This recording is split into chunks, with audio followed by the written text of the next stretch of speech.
नमस्कार सभी को। शुरुआत कीजिए, परिपूर्णता खुद ब खुद रास्ता बना लेंगे। अमित सर के द्वारा कही गई इस बात से शुरू हुई हमारी वर्कशॉप का आज लास्ट सेशन है। बहुत खुशी की बात है कि हम सभी यहाँ 5 दिन की इस दिलचस्प और ज्ञानवर्धक सोशल मीडिया वर्कशॉप के लिए एक साथ जुड़े।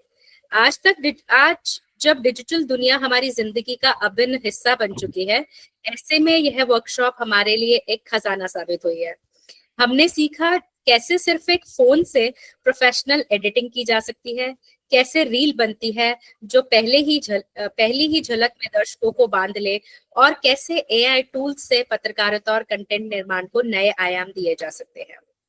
तो आइए उत्साह, जिज्ञासा और रचनात्मकता के इस सफर की हम आज के आखिरी दिन की शुरुआत करते हैं। मैं सभी का स्वागत करती हूँ।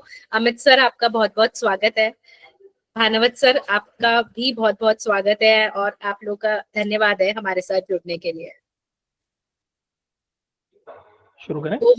जी sir, over to you sir. आज मैं अपनी बात कुछ अलग अंदाज में कहना चाहता हूँ, तो अलग अंदाज में ही शुरू करते हैं।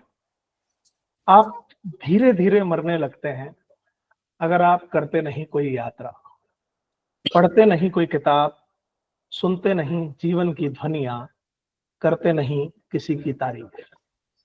आप धीरे धीरे मरने लगते हैं जब आप मार डालते हैं अपना स्वाभिमान, नहीं करते, नहीं करने देते मदद अपनी, और नहीं करते हैं मदद दूसरों की। आप धीरे धीरे मरने लगते हैं अगर आप बन जाते हैं गुलाम अपनी ही आदतों के, चलते हैं रोज वाले रास्तों पे, नहीं बदलते हैं अपना दैनिक नियम व्यवहार, नहीं पहनते हैं अलग अलग रंग, या आप नहीं बात करते उनसे जो हैं अजनबी अनजान। आप धीरे धीरे मरने लगते हैं अगर आप ही महसूस करना चाहते, बिल्कुल महसूस नहीं करना चाहते आवेगों को और उनसे जुड़ी अशांत भावनाओं को, वे जिनसे नम होती हैं आपकी आंखें और करती हों तेज आपकी धड़कनों। आप धीरे धीरे मरने लगते हैं अगर आप नहीं बदल सकते अपनी जिंदगी को, जब हो आप संतुष्ट, जब हो आप असंतुष्ट अपने काम और परिणाम से, अगर आप अनिश्चित के लिए नहीं छोड़ सकते हो निश्चित को, अगर आप नहीं करते हो पीछा किसी स्वप्न का, अगर आप नहीं देते हो इजाजत खुद को अपने जीवन में कम से कम एक बार किसी समझदार सलाह से दूर भाग जाने की, तब आप धीरे धीरे मरने लगते हैं। मार्था मेडेरोस की ये कविता के साथ आज की शुरुआत इसलिए, इसके अंदर कहीं ना कहीं छुपा हुआ ही है ये बात जो मैं सवाल अपने आप से पूछ रहा था कि इस वर्कशॉप के मैक्सिमम पार्टिसिपेंट्स की उम्र, प्रोफेशन देखने के बाद मैं सोचता हूँ उन्हें क्या जरूरत है आज ये सीखने की कि मैं रील बनाऊं, मुझे क्या जरूरत है ये सीखने की कि मेरा व्हाट्सएप 3 सेकंड का एनिमेशन क्लिप भी बना सकता है, मुझे क्या जरूरत है कि क्या एल्गोरिदम क्या कहता है। लेकिन शायद ये जरूरत तब होती है कि जब हमारे मन में इस ब्राजील की कवियत्री की भावना जब होती है, क्यों क्या हुआ अगर मैं 70 का हूँ, क्या हुआ कि मैं वेल सेटल हूँ, क्या हुआ मेरे पास 50 स्टूडेंट है, क्या हुआ कि दुनिया में जो कहता हूँ वो सब सुनती है, क्या हुआ कि मेरी 50 किताबें, 500 जनरल दुनिया भर मुझे जानते हैं। मुझे आज भी सीखना है, मुझे वो हर कुछ सीखना है जो आज सीखा जा रहा है या आने वाले समय में सीखा जा सकता है। तो सबसे पहले इस 5 दिन के जो पार्टिसिपेंट्स हैं उनको समर्पित ये कविता, उनके जज्बे को सलाम। अमित जी सर, 5 दिन में आपने बहुत कुछ सिखाया, लेकिन एक शिकायत रहेगी आपसे सर। आपने 5वें दिन हमें उम्र का एहसास कराया है जबकि हम सब 16 साल के हैं। 50 साल का अनुभव हमारे साथ है, ठीक है? क्या बात है सर, क्या बात। अब आप उम्र का एहसास नहीं कराएंगे नहीं सर, मुझे लगता है कि उम्र का एहसास साथ साथ होना चाहिए क्योंकि वो उन सभी को प्रेरणा देता है। मैं अपना एक किस्सा बताता हूँ। मेरी एक किताब थी लफ्जों की गवाही, उस किताब में मिलाप चंद डंडिया जी का भी इंटरव्यू मैंने किया था। किताब छप गई, हो गई, आप लोगों ने चर्चा की, बात की। उसके बाद एक बार मैं 3-4 साल बाद उन्होंने बुलाया, उनके घर गया। 80s के एरा में वो शख्स अपने पोते से लैपटॉप चलाना सीख रहे थे। वो ये बता रहे थे कि मैं फेसबुक की खुद पोस्ट डालता हूँ। जरूरत नहीं थी उनको, बच्चे हैं ना, या नहीं है, मेरे को क्या फेसबुक की जरूरत है। ये जज्बा है, इसलिए उम्र का एहसास भी होता रहना चाहिए हम जैसे लोगों को प्रेरणा देने के लिए, जो 40 के एरा में कहने लगते हैं हाय घुटने दर्द हो रहे हैं। उन्हें पता नहीं, घुटने दर्द करें, करते रहें, जज्बा दर्द नहीं करना चाहिए जी। तो आज इसी कविता के साथ ये शुरुआत, जिसमें ये कविता मुझे जवाब देती है कि आप लोगों का जो जज्बा है वो सच में तारीफ के काबिल है। हेड्स ऑफ आप सभी को। और आज की जो बातचीत भी अपन करने वाले हैं, जैसा कल भी जिक्र हुआ था, या अपने ब्रोशर में भी है ब्रांडिंग, उस ब्रांडिंग को मैं मोड़ रहा हूँ आपके कंटेंट की ब्रांडिंग, आपकी इंडिविजुअल ब्रांडिंग पर। और जिसके मन में ये सवाल आ रहा हो कि ठीक है, सीख तो लिया, मुझे क्या जरूरत है एक यूट्यूब चैनल पर आने की, मुझे क्या जरूरत है इंस्टा पे लाइव आने की, या अपना वीडियो खुद का पोस्ट करने की, तो मेरा ये कहना है कि अंतिम सांस तक जरूरत है। जब तक हम हैं, हमने जो ज्ञान अर्जन किया है वो दूसरों को बता सकते हैं। लोग कहते हैं ना, वो चला गया हाथ खाली जाएगा, मैं नहीं मानता इस बात को। आदमी अपने साथ अपना हुनर ले जाता है, अगर वो किसी को देकर नहीं जा रहा तो कम से कम अपनी स्किल, अपना हुनर, अपना अनुभव दूसरे को दे जाइए, तब ये सार्थक लाइन है कि हाँ, खाली हाथ ही जाता है। किसी ने किसी को कुछ सिखाया नहीं, किसी के लिए कुछ कर सकते हैं वो करके गए नहीं, तो फिर आप अपने साथ ही ले गए ना, वो इस सृष्टि को मिला नहीं, इस संसार को मिला नहीं। ये मेरा थॉट है, मेरा मानना है। कर सकते हैं रक्तदान कीजिए, कर सकते हैं अंगदान कीजिए, कर सकते हैं ऑर्गन्स का डोनेट कीजिए, जिसका जो कर सकता है, जिसका जो मजहब जो इजाजत देता है। नहीं कर सकते कुछ भी तो रास्ते चलते अजनबियों की मदद करनी चाहिए जितनी हो सके। ये भी नहीं हो सके तो जितने संभव हो पेड़ लगाइए, इस सृष्टि को कुछ दीजिए। यहाँ से आज की बात का आगाज करते हुए आते हैं पर्सनल ब्रांडिंग के ऊपर। पर्सनल ब्रांडिंग इसलिए जरूरी है क्योंकि किसी ने खूब कहा है, हमें बोलने की कला आनी चाहिए, हमें अपनी बात कहने की कला आनी चाहिए। हम जिस सब्जेक्ट के मास्टर हैं, चाहे कोई होटल इंडस्ट्री का हो, चाहे कोई कंप्यूटर साइंस से रिलेटेड हो, चाहे कोई कवि हो, चाहे कोई एस्ट्रोलॉजर हो, जहां से भी हो, मैं तो कह रहा हूँ कोई एक मजदूर है, उस मजदूर के दिमाग में भी होना चाहिए। आजकल आप देखेंगे इंस्टा पे 4-4, 5-5 मिलियन में सिर्फ एक नल ठीक करने की रील्स मिल जाएंगी आपको। तो उनके लिए क्यों ना हो, उसे देख के अगर मैं घर में ही नल ठीक करना सीख रहा हूँ और उसकी कमाई हो रही है उस वीडियो से, वो इन्फ्लुएंसर बन रहा है, तो होना ही चाहिए।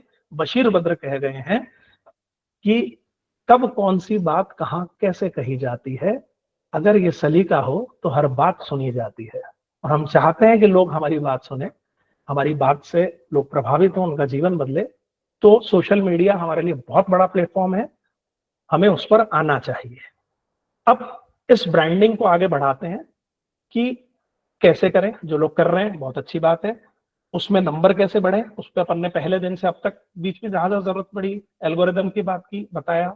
आज और स्पेसिफिक बात करेंगे इंडिविजुअल आपके सवाल जवाब से।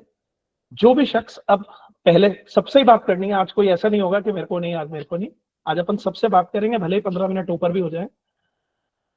सर आप चाहें आपसे शुरू करें या सबसे आखिर में आप पे आए, हर व्यक्ति आज अपने सवाल कि मेरा ये कर रहा हूँ, मैंने कुछ।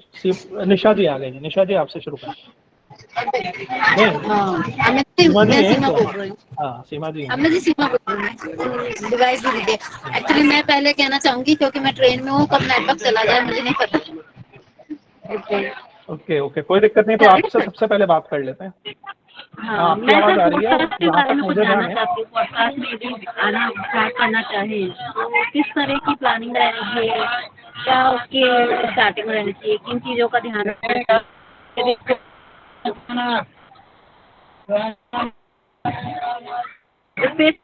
है सीमा जी, आप ट्रेन में, आपका नेटवर्क, हाँ आपका नेटवर्क आवाज कट कट के आ रही है, कोई दिक्कत नहीं। आपसे कल शाम को भी मेरी मीटिंग के बाद बात हुई थी।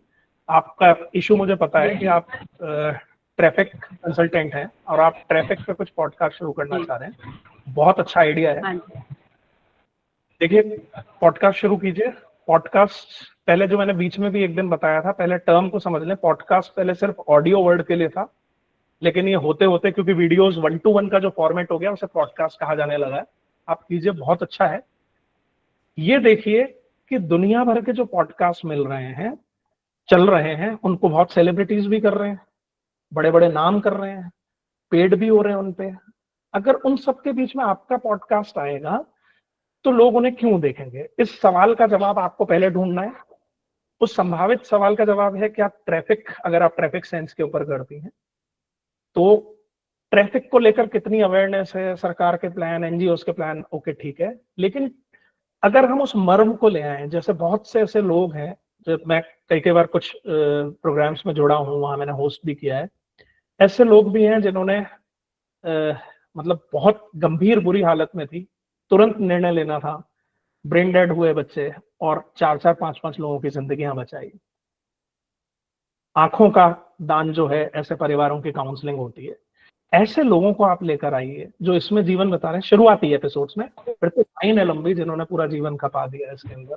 हम मुस्कान का भी सुनते हैं यहाँ, दूरवा की। मैंने 6 महीने और भी काम किया है, तो इसलिए मैं सोचती हूँ कि मुझे उतनी इंफॉर्मेशन है जो मैं सोसाइटी को दे सकूँ, चाहे वो ऑर्गन डोनेशन का हो, चाहे वो आई। बहुत अच्छी बात है। तो आपको ऐसे ऐसे लोगों को पॉडकास्ट में सामने लाना चाहिए। उसकी तैयारी कैसे करनी चाहिए वो मैं बताता हूँ। बहुत अच्छे होमवर्क के साथ, बहुत डिटेल रिसर्च के साथ पहले 5 पॉडकास्ट की पहले कागज पे तैयारी पूरी कर लीजिए।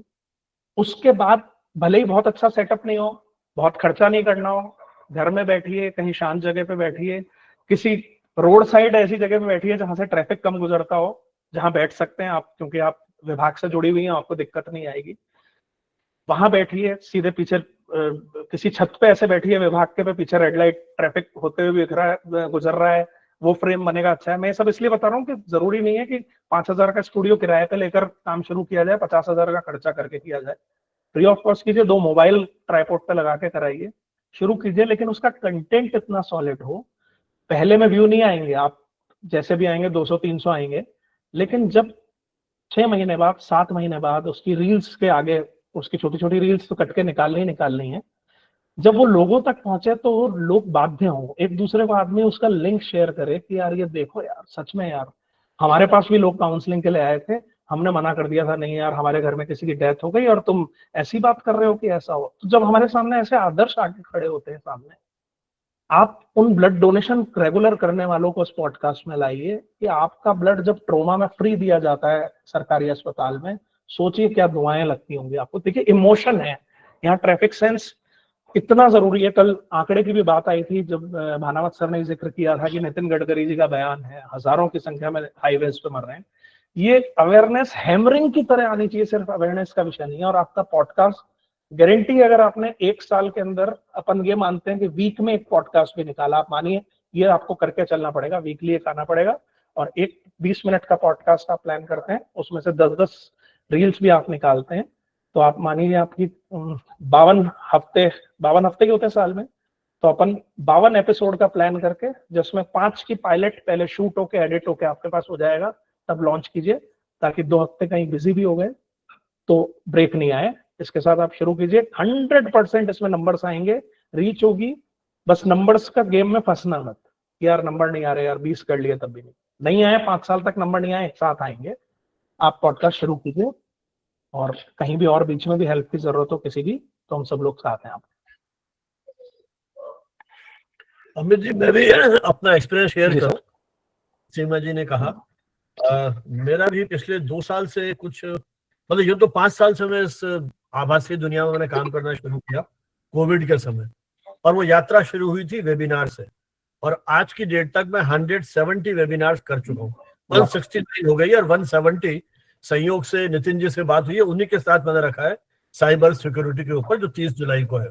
वाह, ये यात्रा शुरू हुई तो उससे फिर मुझे आइडिया लगता चला गया, जैसे आपकी इच्छा हुई इस पर ट्रैफिक के ऊपर किया जाए, मैंने शुरू किया मीडिया के ऊपर जी।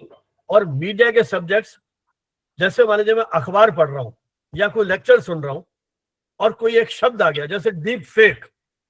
अब डीप फेक क्या होता है, आज से शायद 1 साल पहले मुझे भी नहीं पता था। पढ़ना शुरू किया, गूगल किया, किताबें पढ़ी, मित्रों से बात की, और 15 मिनट का एक बना दिया मैंने डीप फेक। अब क्या है, मेरा जो पूरा का पूरा जो इंद्रियां हैं वो इसी पे केंद्रित होती हैं। मैं रोज के, अभी जब जॉब में था 13 अखबार पढ़ता था फिजिकल, अब मैं 5 अखबार पढ़ता हूँ। अखबारों को भी मैंने ऑनलाइन सब्सक्रिप्शन ले लिया, हिंदू का ले लिया, इंडियन एक्सप्रेस ले लिया और भास्कर ले लिया। बाकी जनसत्ता और ये अखबार जो है मुझे फ्री में अवेलेबल है, उनको पढ़ता हूँ। और पढ़ते समय मुझे आइडिया लगता है, जैसे हिंदू में कुछ दिन पर आर्टिकल छपा कॉपीराइट डिजिटल मीडिया पे, अब उस पर मैंने काम करना शुरू किया।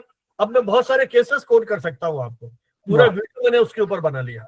पपरासी शब्द एक आया, मैं जब गूगल देख रहा था कि वो पपरासी को इंटरव्यू देते हुए रणधीर कपूर ने कहा, अब मैंने कहा ये पपरासी मुझे तो खैर मालूम है जो कि मीडिया टीचिंग में है, उस पर मैंने एक बना लिया। किसी से बात करते करते बात आई रीडर से रीडर क्या होता है, अब उसके ऊपर मैंने एक वो कर लिया। फिर आइडिया आया मुझे, जैसे अमित जी ने सुझाव दिया कि ऑर्गन डोनर जो है उनको इंटरव्यू करें, मैंने शुरू किया जो हमारे मीडिया के सीनियर टीचर्स हैं उनकी लाइफ किस तरह की रही। अब एक फॉर्मर वीसी है केजी सुरेश जी, बहुत बिल्कुल मैं जानता हूँ। अब जब उनसे बात हुई तो मालूम पड़ा रिसेप्शनिस्ट से करियर शुरू किया उन्होंने। तो इस तरह मैंने उनकी निजी जिंदगी में झांकने की कोशिश की।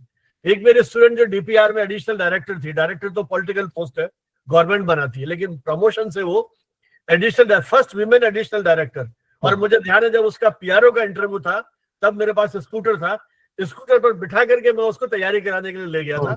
ये उन्होंने बाकायदा अपने इंटरव्यू में बात कही भी है। तो मेरा मतलब यह है कि जब आप शुरू करेंगे ना तो आपको इसी तरह से बहुत सारे आइडिया आते रहेंगे कि ट्रैफिक में कोई पकड़ा गया या जिसके घर में डेथ हो गई, उसको किसी व्यक्ति को जब वो नॉर्मल हो जाए कुछ तो बात करें कैसे वो उसने ध्यान नहीं रखा, तो आइडियाज का आइडिया आते रहेंगे। और मैं तो कहता हूँ शुरुआत आप ट्रैफिक सिग्नल से ही करें कि किन किन बातों को ध्यान में रखना चाहिए। रोड पे गाड़ी भी रोकनी है तो जेब्रा क्रॉसिंग क्रॉस करेंगे तो क्या हो जाएगा, लाइन व्हाइट लाइन का क्या मतलब है। तो बहुत सारी चीजें ऐसी है जो मेरे ख्याल बहुत लोगों को नहीं पता है, आपको मुझे शायद मालूम होगा लेकिन ग्रास रूट पे बहुत लोगों को नहीं पता है। साइन किस तरह के होते हैं उनके बारे में नहीं मालूम है। तो आप शुरू कीजिए, मैंने शुरू किया था धीरे धीरे। आज की तारीख में मेरे पास 2043 सब्सक्राइबर हो चुके हैं। और एक स्थिति ये थी मैं करीब 3000 के आसपास पहुंच गया, 3000 आवर्स के आसपास, लेकिन अब वो धीरे धीरे फिर कम हो रहा है क्योंकि ये एक वर्ग विशेष तक सीमित है। आप पॉलिटिकल कीजिए, नेताओं को गालियां दीजिए, आपके लाखों व्यूअर्स बढ़ जाएंगे, लेकिन एकेडमिक वो तो हमें दिमाग में रखना है ना सर कि हमारा रास्ता क्या है। हमें सबसे आसान काम है कि आप बकवास कीजिए तो व्यूअर्स ज्यादा आएंगे।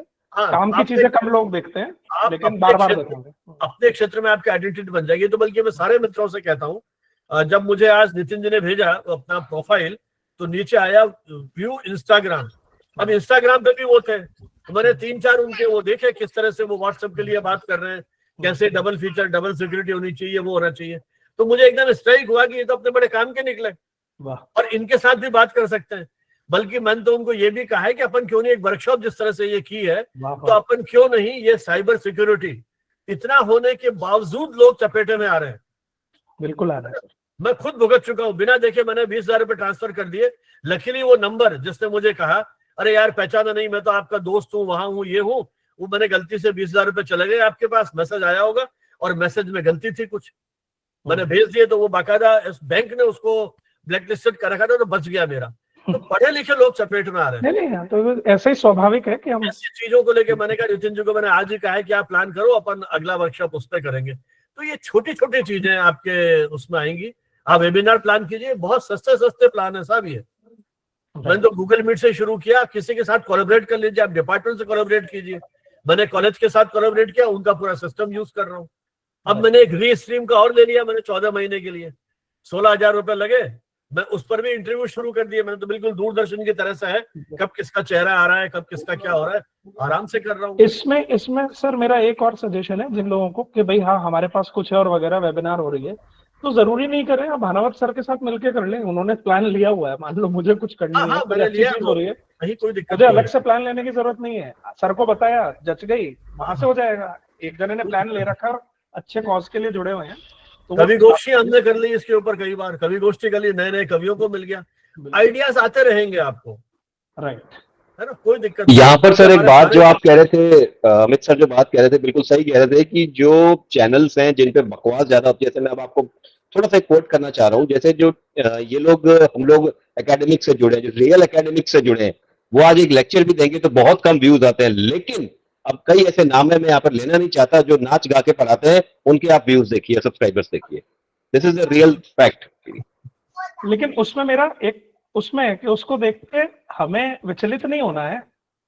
जैसे हम कहते हैं ना कि हर चीज की जरूरत है, जैसे नाच देख के पढ़ने की जरूरत है, उनके लिए वो है, भले ही संख्या ज्यादा हो, लेकिन जिन्हें गंभीर जी। देखना है, गंभीर पढ़ना है, गंभीर सुनना है, वो ऑडियंस कम होगी, लेकिन वो हमारे लिए दिमाग में रखें। बिल्कुल सर। साहब हमारा इंटरव्यू है लेक्चरर का, हम तो आपकी वीडियो सुन लेते हैं, सारी नई जानकारी मिल जाती है। हाँ, यही अपडेट रहने का तरीका। कमल जी कुछ कह रहे हैं सर, कमल जी को अमित सुनते जी, हैं। मैं आपकी बात से सहमत हूँ। देखिए, मैंने केवल कमोडिटी मार्केट का यूट्यूब चैनल बनाया, शायद नेक्स्ट वीक तक मैं 50,000 क्रॉस कर जाऊंगा। और मेरे एक मित्र वीरेंद्र व्यास जी का केवल गोल्ड पर चैनल है, ओनली सोने पर बताते हैं। इस समय 1.25 लाख सब्सक्राइबर सर उनके साथ है। मतलब मैं 50,000 पे हूँ, मुझे स्पॉन्सरशिप भी मिलती है, जिनका पैसा भी आता है और वीरेंद्र व्यास जी को भी आता है। तो ऐसा नहीं कह सकते कि डांस म्यूजिक मस्ती सर उसका तो सरिता मुक्ता पढ़ने वाला अलग वर्ग था, देखिए दिनमान पढ़ने वाला वर्ग अलग था ना। तो वैसे ही है, यहाँ भी सर सीरियस लेते हैं। बिजनेस वाले हमें कॉल आते हैं कि सर आप एडवाइस देते हैं क्या? एडवाइस देते हैं तो उसका भी पैसा ले लीजिए, पर हमें बिजनेस में पैसा कमाना है। तो मैं अमित जी की बात से सहमत हूँ। हर तरह का वर्ग है, सरिता मुक्ता वाला भी है, मनोहर कहानियां वाला भी है, दिनमान और चंपक पढ़ने वाला भी है सर। तो सभी के हैं और बहुत देखते हैं मेरे ख्याल से। बिल्कुल। अब हम नेक्स्ट किसी का, कमल जी आप कोई कुछ आपके मेरे 5-6 पॉइंट थे। मैं थोड़ा सा आपसे पूछूं कि जो हैशटैग की कल आपने बात कही थी, वो इंग्लिश में तो हमने मान लीजिए कर लीजिए, लेकिन इंग्लिश हिंदी दोनों को मिक्स किया जा सकता है या केवल इंग्लिश ही रखने चाहिए? सर देखिए, इसमें शुरुआत में ये कहा जाता था देखो कि इंग्लिश है, उससे कैचवर्ड कनेक्ट होते हैं। बाद में जब एसईओस पूरा गवर्न करने लगे किसी भी साइट को, सोशल मीडिया पे कैसे चीजें ट्रेंड करेंगे, तो उन्होंने रीजनल लैंग्वेज को भी इसमें शामिल किया है। ठीक है, तो हमें देखना ये चाहिए, कुछ चीजें ऐसी होती हैं जो हम इन्वेंट कर रहे हैं या हम ब्रेकिंग दे रहे हैं। जो चीज आप पहली बार दे रहे हो, आप ही के उस पर बात करूं, कमोडिटी में जो आप काम कर रहे हो बहुत कम लोग कर रहे होंगे, लेकिन उससे जुड़ा हुआ उस वक्त मान लीजिए सोना चल रहा है, सोने पे भाव ऊपर चढ़ रहे हैं और आप सोने पे कोई स्टोरी ला रहे हैं, तो आपको देखना चाहिए कि इस वक्त कौन कौन से हैशटैग है। वो हिंदी में हो, मैं तो कह रहा हूँ गुजराती में भी अगर हो रहा है, धंधे में गुजराती बहुत आगे हैं, तो आपको वहां से भी कॉपी करके वो हैशटैग भी यूज करना चाहिए। हमारी हम हैशटैग क्यों डाल रहे हैं? हमारी रीच हो, जो इस तरह की चीजें पढ़ रहा है उसको हमारा कंटेंट भी दिख जाए, तो बिल्कुल डाला जाना चाहिए। जैसे बीच में आपने देखा होगा गूगल पे एक 2020 के आसपास के एरा के अंदर खबरों के अंदर, चलती हिंदी खबरों के अंदर अंग्रेजी वर्ड आने लग गए थे और वो हाइपरलिंक आ रहे थे। बीच में ट्रेंड चला था, गूगल ने अपना एल्गोरिदम बदला था और अचानक से बदलते बदलते, जैसे अगर एसएमएस अस्पताल लिखा जा रहा है तो एसएमएस इंग्लिश में लिखा जा रहा है हिंदी की खबर के अंदर, और वो हाइपरलिंक है। तो क्या होता है, ये एल्गोरिदम जब चेंज होते हैं, हिंदी आए, अंग्रेजी आए, कोई रीजनल भाषा है, मैं तो कह रहा हूँ आपको लग रहा है कि सोने का अगर दुबई का मार्केट है और वहां से आपको कोई कीवर्ड वो उसमें भी बता रहा है या हैशटैग वहां का भी बता रहा है, वो भी डाल दीजिए आप, आपको फायदा देगा। भले ही वो ऑडियंस हिंदी समझती हो नहीं समझती हो, लेकिन उसके रीच में तो हम शामिल हो जाएंगे। जी। और अगला एक मिनट कमल जी, इसी से जुड़ा हुआ जो हैशटैग की आपने बात कही ना, हैशटैग भी अपन 3 जगह लगाते हैं यूट्यूब में। पहला लगता है जहां आपका टाइटल आ रहा है वीडियो का, उसमें मुझे मेरे जो मीडिया में एक मित्र हैं वो जो काम कर रहे हैं, उन्होंने मुझे बताया कि जहां आपका टाइटल है सीधा एक फुल स्टॉप वाला जो है वो आई को आप कैपिटल आई लगा करके उसके आगे लिख दीजिए। जैसे मैं लिखता हूँ संजीव भानावत और कम्युनिकेशन टुडे, जो कि 2 को ही प्रमोट करना है मुझे, और उसकी जो कैरेक्टर्स की सीमा है मैक्सिमम वो 100 है। यदि आपका टाइटल बड़ा है तो फिर वो उसमें आपके जितने वर्ड्स है उसके हिसाब से आएगा। दूसरा हैशटैग होगा जो यूट्यूब का डिस्क्रिप्शन है, उसमें भी 2 तरह से है। एक तो हर पैरे के बाद हैशटैग दे या लास्ट में दे। पहले मैं हर पैरे के बाद करता था, अब मैंने लास्ट में देना शुरू कर दिया। मेहनत बहुत पड़ती है उसमें, इसलिए मैंने छोड़ दिया। तीसरा यह है कि जब आप आगे बढ़ते हैं और तो उसमें एक टैग का ऑप्शन और आता है, वहां भी आप टैग दे सकते हैं, लेकिन वहां लिखा हुआ आता है कि ये हैशटैग आपके लिए ज्यादा उपयोगी नहीं है, बहुत ज्यादा फर्क नहीं पड़ेगा। तो अमित जी आपका क्या अनुभव है, ये जो अलग अलग स्टाइल है हैशटैग देने की, इसका कहीं कोई इसके विजिबिलिटी में कोई फर्क पड़ता है इन हैशटैग से? सर ईमानदारी से बताऊं, चाहे आप डिस्क्रिप्शन में दे दीजिए, चाहे आप टाइटल में देंगे, तो वहां तो वर्ड लिमिट है, आप 1 या 2 ही दे सकते हैं और फिर आपको टाइटल छोटा करना पड़ेगा। और चाहे जो वो नीचे कीवर्ड्स मांग रहा है, आप कीवर्ड्स में आप ट्रेंडिंग टॉपिक्स डालें, वहां भी 5000 है वर्ड लिमिट आपकी। तीनों जगह कहीं से भी डाल दें, मशीन है वो अपने आप सर्च करके ढूंढ लेगी। कोई इससे ऐसा नहीं है कि हेडलाइन में डालने से ज्यादा आ जाएंगे या उसमें आ जाएंगे। आपका हैशटैग जा रहा है वो उस तरह की खबरों का जहां जहां सर्च हो रहा है उस सर्च में आपको दिखाएगा, ढूंढ लेगा। ये हमने जो मतलब जो पाया है जब अलग अलग करके कि ये एक्सपेरिमेंट करें, डालें जरूर।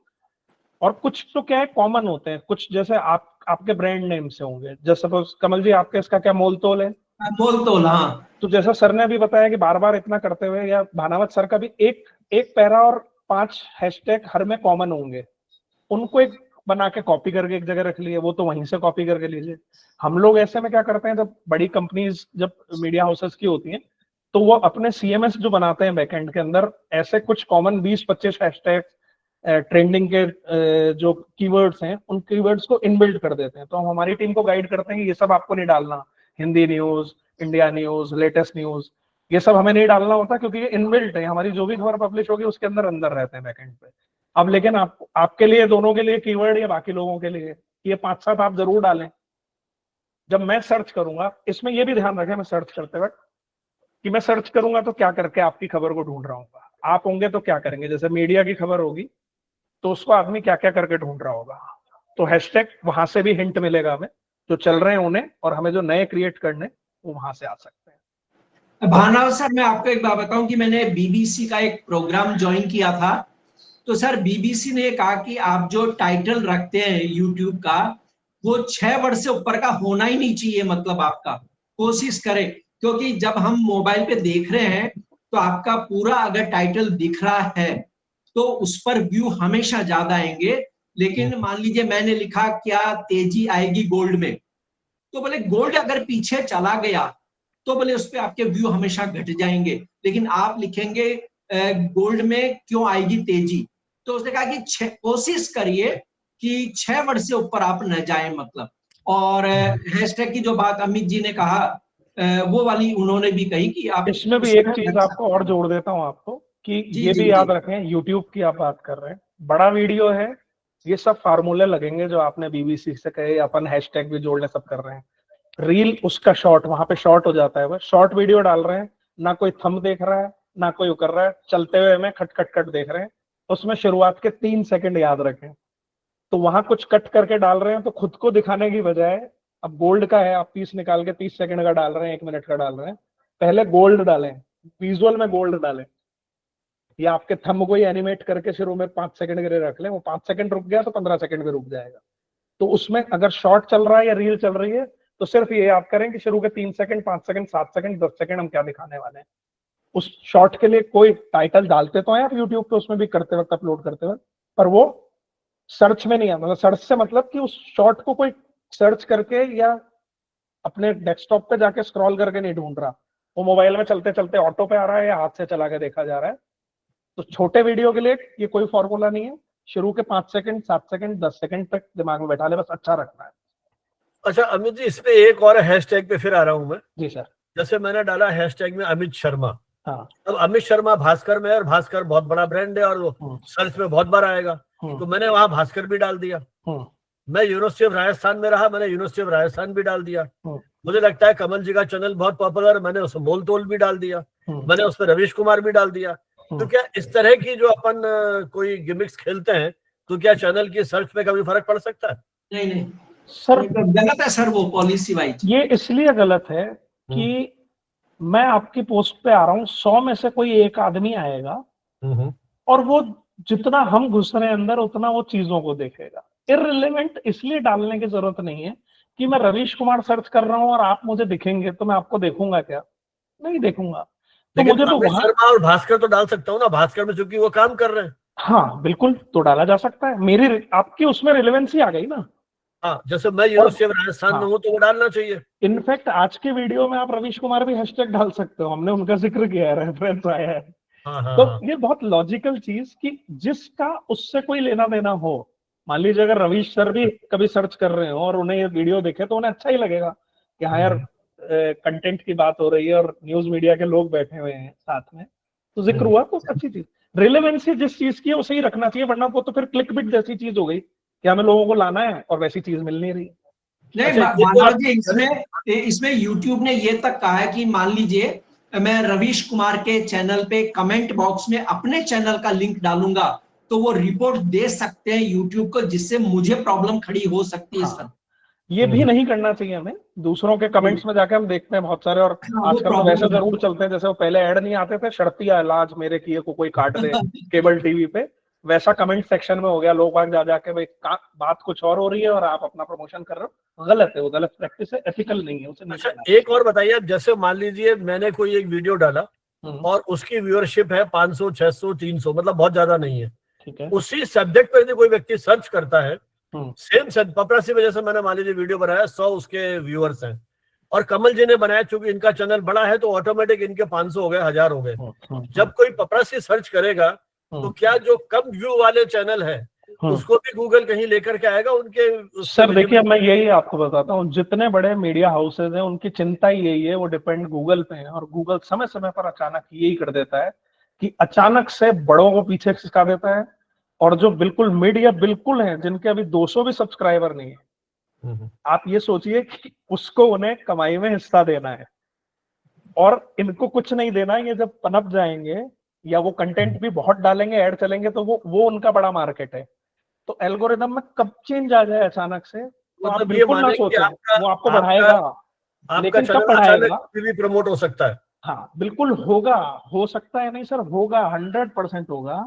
बस इसमें हमें जो ख्याल रखना है कि आपने एक वीडियो आज डाला, इसमें गणित क्या होता है, सब लोगों के लिए काम की चीजें याद रखिएगा।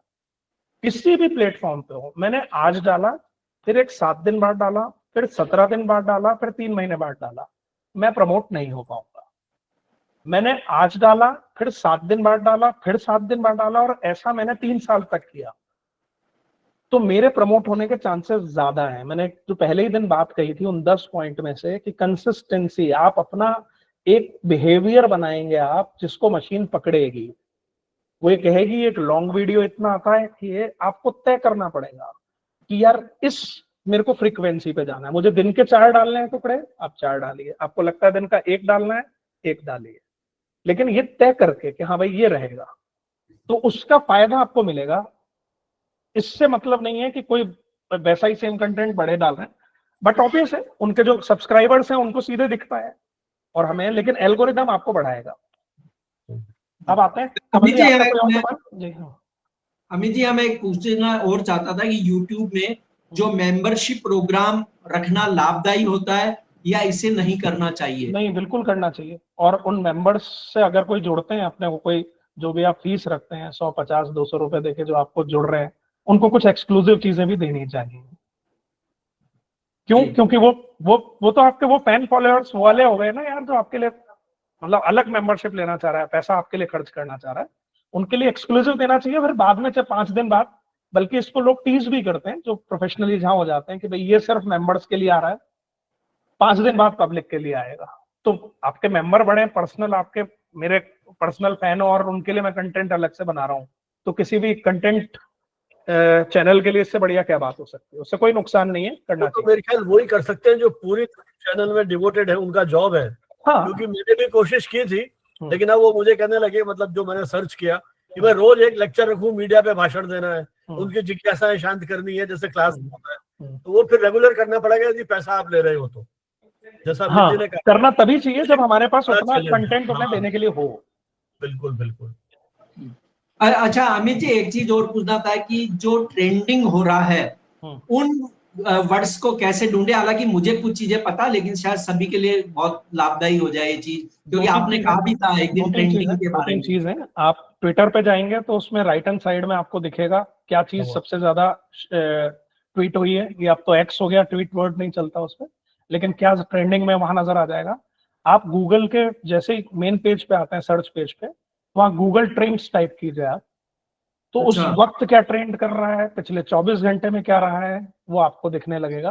तो सबसे आसान तरीके तो हमारे पास यही है। और हम न्यूज इंडस्ट्री के लोग हैं, तो आपको आपके फील्ड का सबसे ज्यादा पता है कि यार अभी अब 2 महीने बाद जब कटाई होगी तो उस वक्त किसानों को क्या सर्च करना है, सोने का भाव बढ़ रहा है तो व्यापारी क्या ढूंढेंगे, खरीदने वाला क्या ढूंढ रहा है, आपका टीजी क्या है। फिर मैं पहले दिन के अपने उस 10 पॉइंट्स में आता हूँ, आपके टारगेट ग्रुप की सर्च क्या होगी, आपके ग्राहक आपके टारगेट ग्रुप है तो उनके हिसाब से आपको ट्रेंडिंग पे दिमाग लगाना है। आपके व्यापारी आपकी खबरें पढ़ने वाले हैं तो आपको उनके हिसाब से दिमाग लगाना है। दोनों हैं तो दोनों के हिसाब से लगाना है। बड़े कमल जी आगे आप किसी और के पास आए। जी जी। और एक चीज आपने जो अभी पॉडकास्ट की कही थी, जी। तो पॉडकास्ट ज्यादा पॉपुलर बनाता है या जो खुद वीडियो बना के हम पोस्ट करते हैं वो ज्यादा पॉपुलर बनाता है? सर कोई फॉर्मूला नहीं है, हमारा अपना फॉर्मेट है। ऐसा कुछ नहीं है कि पॉडकास्ट हो जाएगा। सीधे से एक जो लाइन है, दुनिया का एक ही फॉर्मूला कंटेंट की इंडस्ट्री में, कंटेंट इज किंग। आप क्या कंटेंट दे रहे हो? आपने मिलियंस व्यूज में ऐसे ऐसे देखे होंगे जिनका प्रेजेंटेशन खराब है, जो बोल बहुत बेकार रहे हैं, ऐसा वॉइस ओवर है। अब ये चीनू जी यहाँ से वहां गए, वहां पर एक कत्ल हो गया, उन्होंने ढूंढा, इतनी इरिटेट करने वाली वॉइस भी आपने सुनी होगी, लेकिन व्यूज मिलियंस में है। क्या दे रहे हो? जब इतने बेकार प्रेजेंटेशन पे चीजें चल सकती हैं, हम लोग, होता क्या है कि बस हम लोगों के पास ज्ञान है, हमें लगता है कि यार अरे हम सब इस पचड़े में कहाँ पड़ेंगे। आपको पता है मैक्सिमम चलने वाले जो यूट्यूब चैनल्स हैं जो कमा रहे हैं, उन्हें एमबी और आईटी किए हुए लोग चला रहे हैं। उनको, वो उनके साइड स्टार्टअप्स हैं, वो काम कर रहे हैं और उनके 12-12-15, मुझे इसलिए पता है क्योंकि मैं बहुत फ्रीलांसिंग के साथ जब इनके कंटेंट के अंदर जब जुड़ता हूँ तो पता चलता है उनका जब मेन ओरिजिन क्या है। तो वो ओरिजिन पता चलता है। या वॉइस ओवर के लिए जब काम आते हैं बहुत सारे, तो ये पता चलता है कि यार अच्छा सबसे ज्यादा चलने वाला ये रहस्य वाला जो चैनल है ये भारत से ही चल रहा है, और बेंगलोर में बैठा हुआ व्यक्ति 22 साल का लड़का चला रहा है इसको। खेल क्या है? खेल सीधे चीज है, कंटेंट पे है। आपका एक्सक्लूसिव कंटेंट है आपके पास। मैं आपको योगेश जी का उदाहरण दूंगा। योगेश जी मीटिंग में भी कम बोलते हैं, अभी एक्टिव हो गए। योगेश जी आप अनम्यूट कर लीजिए। नमस्कार। नमस्कार अमित जी। नमस्कार। उन्होंने परसों एक वीडियो डाला था, उस वीडियो को आप सब सुनिएगा। मेरे जीवन का पहला, कल योगेश जी ने बात की फोन पे तो और मुझे और उत्सुकता हुई सुनने की उस वीडियो को। हमने आज तक सिर्फ और सिर्फ जब बात सुनी कलाम साहब की तो उनके सफर को देखा, हमने पोखरण को सुना, फिर राष्ट्रपति बनने में उनकी शिक्षा, उनकी किताबें। कलाम साहब डिप्रेशन में कब आए, मेरे लिए पहली जानकारी थी। अब सोचिए इनका ये वीडियो, उसका प्रेजेंटेशन इन्होंने पहली बार कैमरा फेस किया, उस हिसाब से कमाल का है। उसमें जब कुछ क्लिप आर्ट्स जुड़ जाएंगे, कुछ कलाम साहब की कुछ चीजें जुड़ जाएंगी, कुछ डिप्रेशन वाले कुछ क्लिप आर्ट्स जुड़ जाएंगे, थोड़ा उसका प्रेजेंटेशन बेहतर हो जाएगा। और हेडर कुछ इसी तरह का होगा कि क्या कलाम साहब भी डिप्रेशन में थे, या अपना डिप्रेशन कैसे दूर करते थे हमारे कलाम। ऐसे कुछ हेडर से अगर मुझे थंब दिखेगा तो आदमी क्यों नहीं देखना चाहेगा। अब वो एक्सक्लूसिव कंटेंट है। बस कंटेंट इज किंग। आपके सवाल का जवाब यही है। कोई सा फॉर्मेट करें, आप ब्लॉग करें। ये मत सोचे कि यार मुझे कौन देखेगा, यार इसमें यार बाल सफेद हो गए, यार मेहंदी भी इस बार तो टाइम पे नहीं लगा पाए। नहीं, वो इरा ही नहीं है। ये कंटेंट क्या है, ढूंढ ढूंढ के आएगा आदमी आपके पास, समय लगेगा। जी, यहां से जंप कर लें आप। योगेश जी आपके पास ही चले, आपका कोई सवाल? हाँ नमस्कार अमित जी। जी। मेरा एक निवेदन था आपको कि एडोब प्रीमियम प्रो सीखने के बाद मैंने फोटोग्राफ लेकर के वीडियोस बनाए थे जी, और इफेक्ट्स वगैरह सीखे थे। वाह। अभी मेरे सामने प्रॉब्लम ये आ गई कि जो महंगा लैपटॉप है ग्राफिक्स वाला, मैं अफोर्ड नहीं कर पाता, और एडोब का जो प्रीमियम प्रो का जो मंथली जो सब्सक्रिप्शन आता है, कहते तो वो 800 रुपये है, लेकिन काफी ज्यादा आता है, तो मैंने इसको बंद कर दिया। और इसीलिए पहली बार अपनी इस वर्कशॉप को देखने के बाद के बारे में, पहले भी मैंने एक वर्कशॉप अटेंड की थी, फेस टू कैमरा मैंने रिकॉर्ड किया जी इस बार जी। तो अब इसको मैं वापस अगर एडोब प्रीमियम प्रो में जाकर के इसको बनाता हूँ तो बात तो वही आ गई कि फोटोग्राफ से बनाओ चाहे फेस टू कैमरा बनाओ। तो इसको किस मैं इस पे दूसरे पे आता हूँ सर। वो हम जिस इरा में अब खड़े हैं ना, जिस तकनीक के जिस काल में हम हैं, उसमें अब डिमांड ही नहीं रही कि आप एक भारी भरकम पहाड़ पर चढ़े और वहां से आवाज दें और वो गूंजे और फिर हम कहें कि देखो वादियों में आवाज गूंजी। इतने सारे टूल्स की हमने बात की। आप अपने हाथ से, आपको लगता है कि यार मैं उसमें इतना, लेकिन आपने एडोब पे काम किया हुआ है तो आपके लिए ये सब तो चुटकियों का काम है, क्योंकि एडिटिंग टूल से नहीं होती, एडिटिंग ब्रेन से होती है। मुझे सबसे पहले क्या रखना है, ठीक है ना। टूल्स की जानकारी तो हम आज इस दुनिया में कुछ नहीं बचा, हम गूगल के ऊपर या यूट्यूब के ऊपर एक लिख लें, कोई चीज नहीं आ रही वो कैसे हो रही है बताने के लिए 20 वीडियो हमारे सामने खट खट खट आ जाते हैं अलग अलग भाषाओं में। तो वो तो अब इशू ही नहीं है। इशू ये है कि सेंस है, क्योंकि आपने पहले किया हुआ है, बस उसको जैसा भी ब्लैंक है वैसा ना दें। अब वही फिर एल्गोरिदम का हिस्सा हुआ, उसका प्रेजेंटेशन थोड़ा सुधार, एक थंब रखें आगे, उसमें ऐसा ही अच्छा एक हेडर लें, वो एआई से भी बन सकता है, वो कैनवा पे भी बन सकता है, हमने देखा कुछ चीजों में। अब क्या है, इसको इस बिहेवियर को हमें समझना पड़ेगा कि जब तक कि मैं अपनी इंडस्ट्री का अमिताभ बच्चन नहीं हूं, जब तक कि अगर मीडिया की बात हो रही है, जैसे भानावत सर के जो सब्सक्राइबर हैं उनको पता है कि भाई वो इस मीडिया जगत के पढ़ाने के अमिताभ बच्चन है, वो इनका चेहरा आराम से 1 घंटे भी बोलेंगे, इनके लिए अब बता ही रहे हैं, मेंबर बनाए, वो कह रहे हैं 1 घंटे का रोज लेक्चर दो या अलग से दो। मैं शब्द गलत इस्तेमाल करूंगा लेकिन सुनना, वो ऐसे फैन अमित शर्मा या योगेश जी या भानावत जी को बर्दाश्त कर लेंगे, लेकिन एक कॉमन आदमी नहीं करेगा। वो कहेगा मैं अमित शर्मा को क्यों सुनूं यार, 15 मिनट तक यही दिख रहा है। तो वहां हमें उस गिमिक को समझना पड़ेगा, हमें हमारे कंटेंट की आइसिंग करनी होगी। सब कुछ आपके पास है, नॉलेज आपके पास है, सब है, आइसिंग कैसे होगी? उस वीडियो में वो ट्रिक्स डाल दीजिए, 4-5 एलिमेंट्स डाल दीजिए, आप भी दिखिए क्योंकि सेल्फ ब्रांडिंग जरूरी है, और बीच बीच में कुछ चीजें आती रहे। आपको लगता है कि अभी मैं ढंग से नहीं बोल रहा, मेरा प्रेजेंटेशन ठीक नहीं है, शुरुआती 20 वीडियो के अंदर खुद को मत दिखाइए, सिर्फ आवाज जाए, उसके ऊपर फिलर्स कर दीजिए। या लगता है कि नहीं यार ठीक तो बोल रहा हूँ यार, अमित जी ने ये भी कहा था कि यार शुरुआत में परफेक्शन की जरूरत नहीं है, नहीं खुद को दिखाऊंगा मैं जरूरी, ओके रखिए। उस फॉर्मूले को रखते हुए कि शुरुआत में 10 सेकंड के लिए मुझे कुछ अच्छा दीजिए, बीच बीच में कुछ पॉपअप दीजिए, भले टेक्स्ट दीजिए, कहीं डिप्रेशन लिखा हुआ है, कहीं कुछ जो आप लाइन बोल रहे हो लाइन लिखी हुई है, फिर कलाम कैसे उभरे, ये हो है तो वो वीडियो की आइसिंग बढ़िया हो गई, वो पोस्ट करने के लिए तैयार है। लेकिन अमित जी ये जो वीडियोस आपने बताए, जैसे आधे घंटे का वीडियो है, ठीक है, अब उसमें कोई फोटोग्राफ डालना है या वीडियो डालना है, आधे घंटे में मत डालिए सर। इस वेबिनार का जो जा रहा है इसके भी अब 2 फॉर्मूले हैं कि जब आपका चैनल इतना चल गया कि हम स्पॉन्सरशिप आने लगी, हमारे पास पैसा आने लग रहा है, तब तो 2 वीडियो एडिटर की टीम रखिए, आधे घंटे में भी कुछ बीच बीच में डालिए।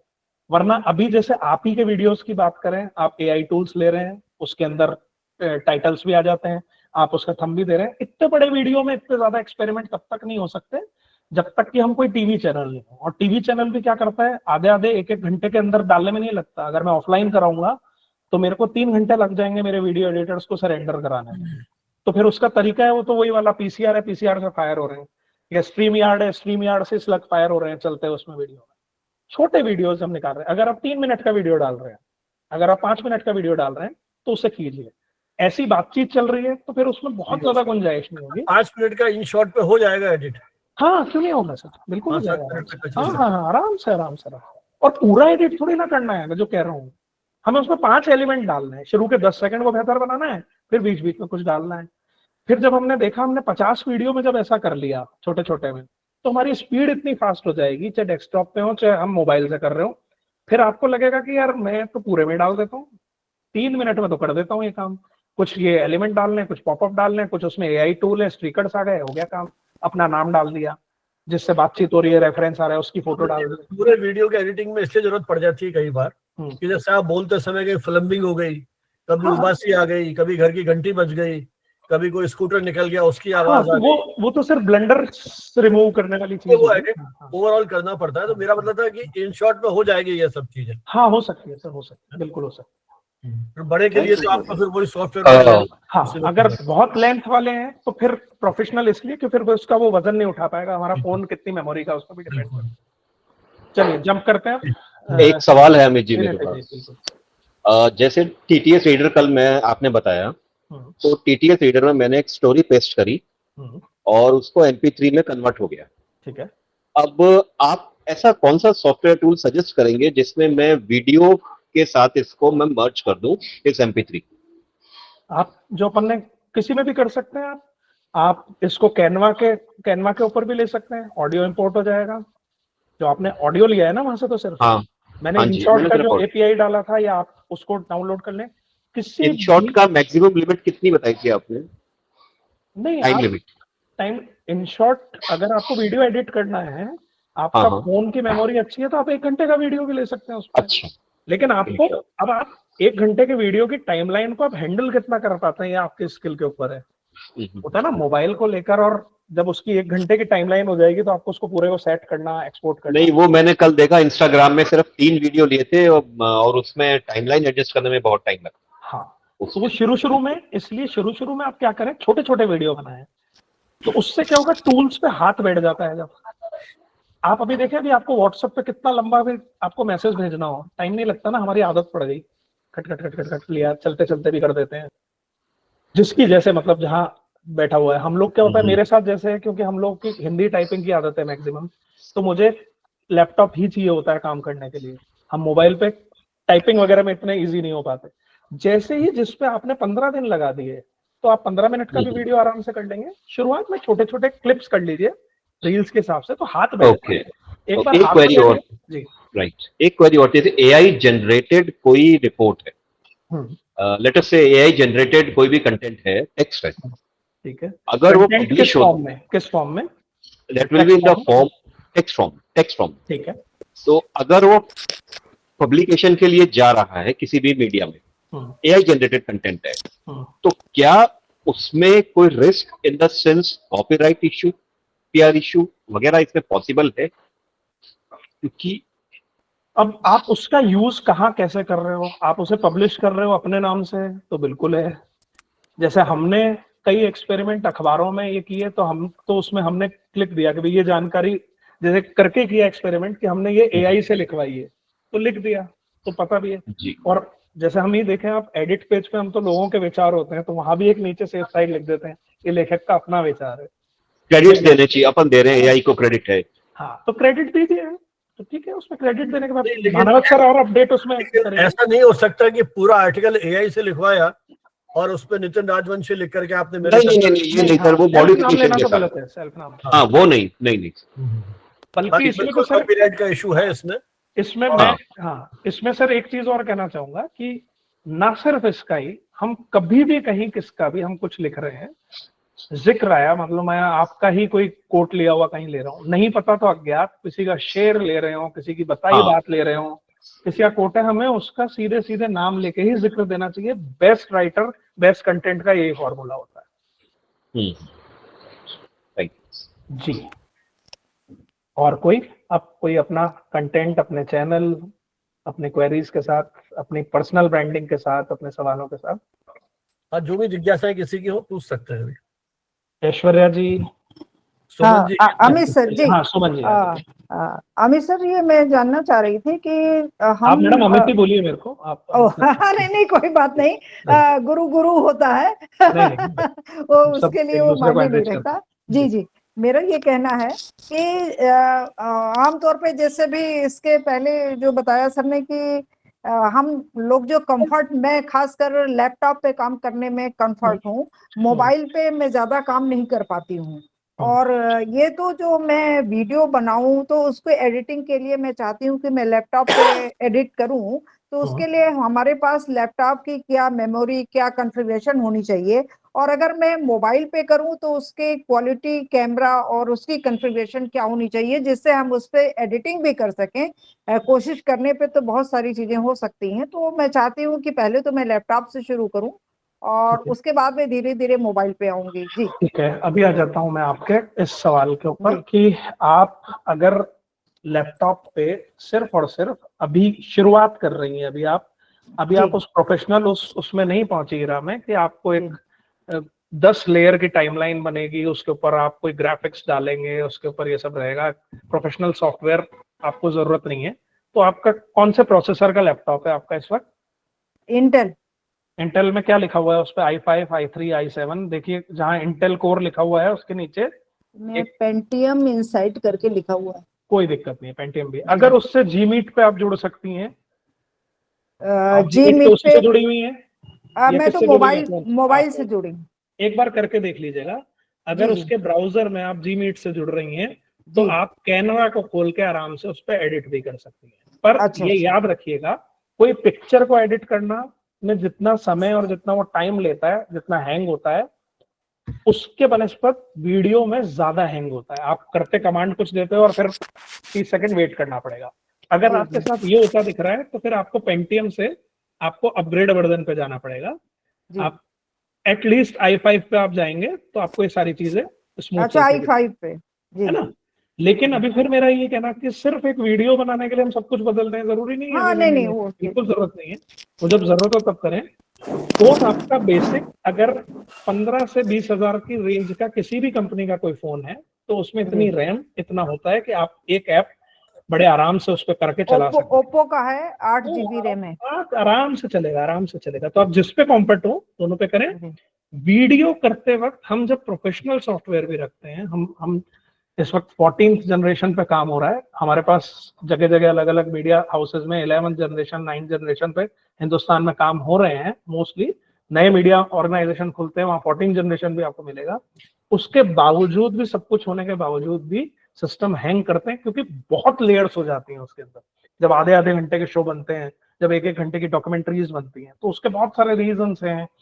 एसी, बिल्कुल डस्ट भी आ गई कहीं अंदर, धूल हो गई, तो उस सब पे अभी इतने पे मत जाओ। फिर भी मैं अभी ग्रुप के अंदर जो अपने में एक प्रोफेशनल, अगर किसी को एक सिस्टम का सेटअप आपको लगाना हो तो क्या कॉन्फ़िगरेशन चाहिए होते हैं वो डाल दूंगा। आप उस पर भी मत जाएं, 1.5 साल अपने छोटे छोटे वीडियो बनाकर डालें। जब इससे कमा लें, उनसे कुछ अर्निंग हो, जब आपके 5-7 हजार जब आपके फॉलोअर्स हो जाएं और कोई कहेगा कि मैडम एक मेरी इस चीज का ऐड कर दीजिए ना, आप बोल दीजिए 10,000 रुपए दे रहा हूँ या 50,000 रुपए दे रहा हूँ, तब खरीदिएगा, तब ज्यादा बेहतर।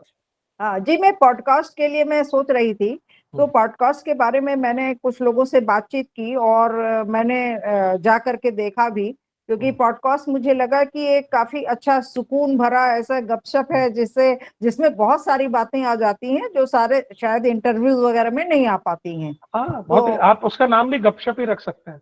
हाँ, तो इस तरह, जी, तो मुझे ऐसा लगा कि मैं इसको शुरू करना चाहती हूँ, लेकिन मेरे लिए जो प्रॉब्लम लगी कि उसमें फिर मैंने उसकी जब वायबिलिटी ऑफ प्रोजेक्ट और उसमें फाइनेंशियल चीजें देखी तो मुझे लगा इसके लिए तो 5-6 लाख रुपए कम से कम चाहिए। नहीं, बिल्कुल नहीं, मैं आपको बताता हूँ इसके लिए आपको सिर्फ क्या चाहिए। आपको आपके इर्द गिर्द कोई 2 ऐसे लोग चाहिए जो 2 मोबाइल अच्छे से, दोनों की आपकी कैप्चरिंग हो। कल जो मैंने बोया का जैसे माइक दिया था, आप उसमें डुअल वाला आप सिंबल आपके फोन से कनेक्ट हो जाए। अभी वाईफाई पे भी मत जाइए शुरुआत में, आप एक फोन से भी कर सकते हैं, एक फ्रेम बनाकर शुरुआत के 5 आप की, यार जब तक मुझे अपने आप को एक्सपेरिमेंट करना है, कोई जरूरत नहीं है। आप उसको एज इट इज भी, अगर फंबल नहीं हो बीच में तो कर सकते हैं, छोटे मोटे टूल से शुरू में कट करके भी डाल सकते हैं। आप अभी इन सब ताम झाम पे मत जाइए, आप सोचिए आप सिर्फ इसमें कि वो गपशप क्या होगी, अगर वो गपशप का चैनल है तो उसकी प्रैक्टिस कीजिए। आपकी ओपनिंग क्या होगी, आपकी क्लोजिंग क्या होगी। अगर भानावत सर के साथ कर रहे हैं तो इनके साथ क्या गपशप होगी, कमल जी के साथ कर रहे हैं तो वो गपशप क्या होगी। और पहली गपशप ये भी याद रखिएगा, और आपकी 100वीं गपशप, उनमें अंतर होना चाहिए, दूसरी में भी अंतर होना चाहिए। मैं अगर आपको देखने आ रहा हूं तो मुझे, अगर मैंने 100 के 100 देखे हैं तो 100 के 100 में सुमन जी मुझे अलग दिखनी चाहिए, अलग सवालों के साथ। जवाब सबके अलग होंगे लेकिन सवाल भी तो कॉमन नहीं होने चाहिए, अंदाज बदल जाना चाहिए। आप इस पे फोकस करें, अभी इन सब पे मत करें। 5 लाख खर्च दो, कैसे होगा, फ्री में हो जाएगा। मैं करके दिखाता हूँ आपको, आप बोलो। किए हुए हैं मैंने तो, खूब ही किए हुए हैं ऐसे। कहीं कोई जरूरत नहीं पड़ेगी। जरूरत तब पड़ेगी जब आपको लगेगा कि यार हाँ मैं ग्रो कर रही हूँ, अब मुझे इसमें आइसिंग में चीजें डालनी है, तब डालिए। अभी कंटेंट पे फोकस। जी अमित जी, मैं भी ये भी चाहती हूँ कि एक सुझाव और है आपको, यदि आपके पास कोई कैमरा है, जी कैमरा है ना, तो उसको ट्राइपॉड ले लीजिए और कैमरे को सामने रख दीजिए। ट्राइपॉड भी है, हाँ, 2 जने सामने बैठे हैं, उसको रिकॉर्ड कर लीजिए और फिर उसको लैपटॉप पे ले लीजिए आप। जी। और लैपटॉप पे बिल्कुल इनिशियली, हालांकि मेरे ख्याल उसमें भी प्रोफेशनल ऑप्शंस है लेकिन मुझे अभी तक नहीं आते, मूवी मेकर। आप मूवी मेकर में आराम से एडिट कर सकते हैं। बीच में कोई डिस्टरबेंस हो, ये हो, मैं सब हटा देता हूँ उसमें से। गलती है तो उसमें आप अपना कोई भी, जैसे रिपीट है या कोई भी एक शब्द बोल दें आप, उस पोर्शन को रिपीट कर लीजिए और उसमें हट जाएगा। तो मूवी मेकर आप डाउनलोड कर लो, मैं सारे वीडियोस मूवी मेकर पे कर रहा हूँ। उसमें भी एक अक्सर और बताता हूँ उसमें कि आपको तो चलो एडिट करना आ गया, मैं ये कह रहा हूँ कि आपको पहले में भी ये सब तामझाम लगे तो हम जो लाइव में एंकर्स जो करते हैं वो, हम कितना भी बड़ा ब्लंडर कर जाएं, हम कितनी भी बड़ी गलती कर जाएं, तो हम अपनी टीम को ये सिखाते हैं कि उसे इम्प्रोवाइज कीजिए। माफ कीजिएगा, जैसे बोलते बोलते मैं बोला कि संजू जी हमारे साथ, ओह माफ कीजिएगा मैंने नाम गलत ले लिया, संजीव भानावत जी हमारे साथ हैं। तो अब इसमें गलती की गुंजाइश नहीं रही ना, काटने की जरूरत ही नहीं है। तो अगर हमारे ब्रेन को हमने ये अलर्ट कर लिया कि भाई मैं अभी टेक्निकली साउंड नहीं हूँ, मेरे पॉडकास्ट में पहले तो मुझे गलती करनी ही नहीं है, कर भी दी तो मुझे इम्प्रोवाइज करना, और फिर भी चूक गए तो एक तरीका है वहां का कि उस वक्त आप उसी वक्त वहां रुक जाइए, 30-40 सेकंड उसको होल्ड कीजिए वहां, और फिर एक कुछ ताली या ऐसा एक सिग्नल देके फिर वहीं से आगे या उससे पिछले का सवाल था वापस शुरू कर लीजिए। उसका क्या फायदा होगा, जब मान लो आधे घंटे का टाइमलाइन पे रखा हुआ है और आप उस पूरे को देखेंगे, आप उसे ढूंढने के लिए पूरा सुनना पड़ेगा, लेकिन वो जो ब्लैंक स्क्रीन जो आपको दिखेगी, जब ऑडियो की टाइमलाइन एकदम ब्लैंक दिख रही है, पूरे में रखी हुई दिखती है जैसे पूरे पे, वीडियो से तो नहीं पकड़ में आता, ऑडियो में यूं यूं यूं लेयर्स चल रही हैं, और जहां बीच में छोड़ा ब्लैंक, आप सीधे वहीं जाएंगी, उसका कट लगाएंगी। ताली का मतलब है एक ब्लास्ट दिखा रहा है कि हाँ यहाँ से वापस सही शुरू हो गया, ताली काट दी, वो जुड़ गया, आगे चले गए। ये बहुत पुरानी ट्रिक है हमारी, जब हम शूट करते थे कि यार ये सिग्नल ऐसे लेते थे कि यार अभी हुआ है, एडिट करके डालना पड़ेगा, तुरंत ऑन एयर होना है, तो कुछ नहीं, आंख बंद करके वीडियो एडिटर वहीं उस स्पेस, फ्री स्पेस और ताली के पास जाके कट करके आगे चला दो। हाँ जी, एक दिन तो मेरा डिवाइस खराब हो गया था, तो मैं जिस दिन आपने वीडियो के लिए बताया था वो तो मैं नहीं कर मैं उसको ज्वाइन नहीं कर पाई, मेरा डिवाइस रिकॉर्डिंग अच्छा ठीक है। अच्छा, दूसरा मैं चाहती हूँ कि आप सभी के फोन नंबर अवेलेबल हो हमारे पास, तो हम कम से कम जब कभी भी कोई प्रॉब्लम हो तो मुझसे सीधे फोन करके भी बात कर सकते हैं। जो ग्रुप में जो आपको ज्वाइन किया है ना व्हाट्सएप ग्रुप, जी जी जी जी सबके नंबर है। ओके ठीक है सर। और हम आगे बढ़ते हैं, किसी का और? सर मैं क्वेश्चन पूछना चाहूंगी सर। हाँ जी चंचल जी आ जाए। सर मैं आपने फ्रीक्वेंसी के बारे में बताया कि फ्रीक्वेंसी क्या होनी चाहिए कंटेंट पोस्ट करने की, लेकिन अगर कोई कंटेंट मैंने आज पोस्ट किया है और वो मतलब अच्छा इंटरेक्शन उसका जा रहा है, शेयर हो रहा है, सब हो रहा है, तो मुझे दूसरा कंटेंट क्या कर देना चाहिए कि मैं उसका मौके का फायदा उठा के कि मैं कभी बहुत अच्छा सवाल, बहुत अच्छा सवाल है।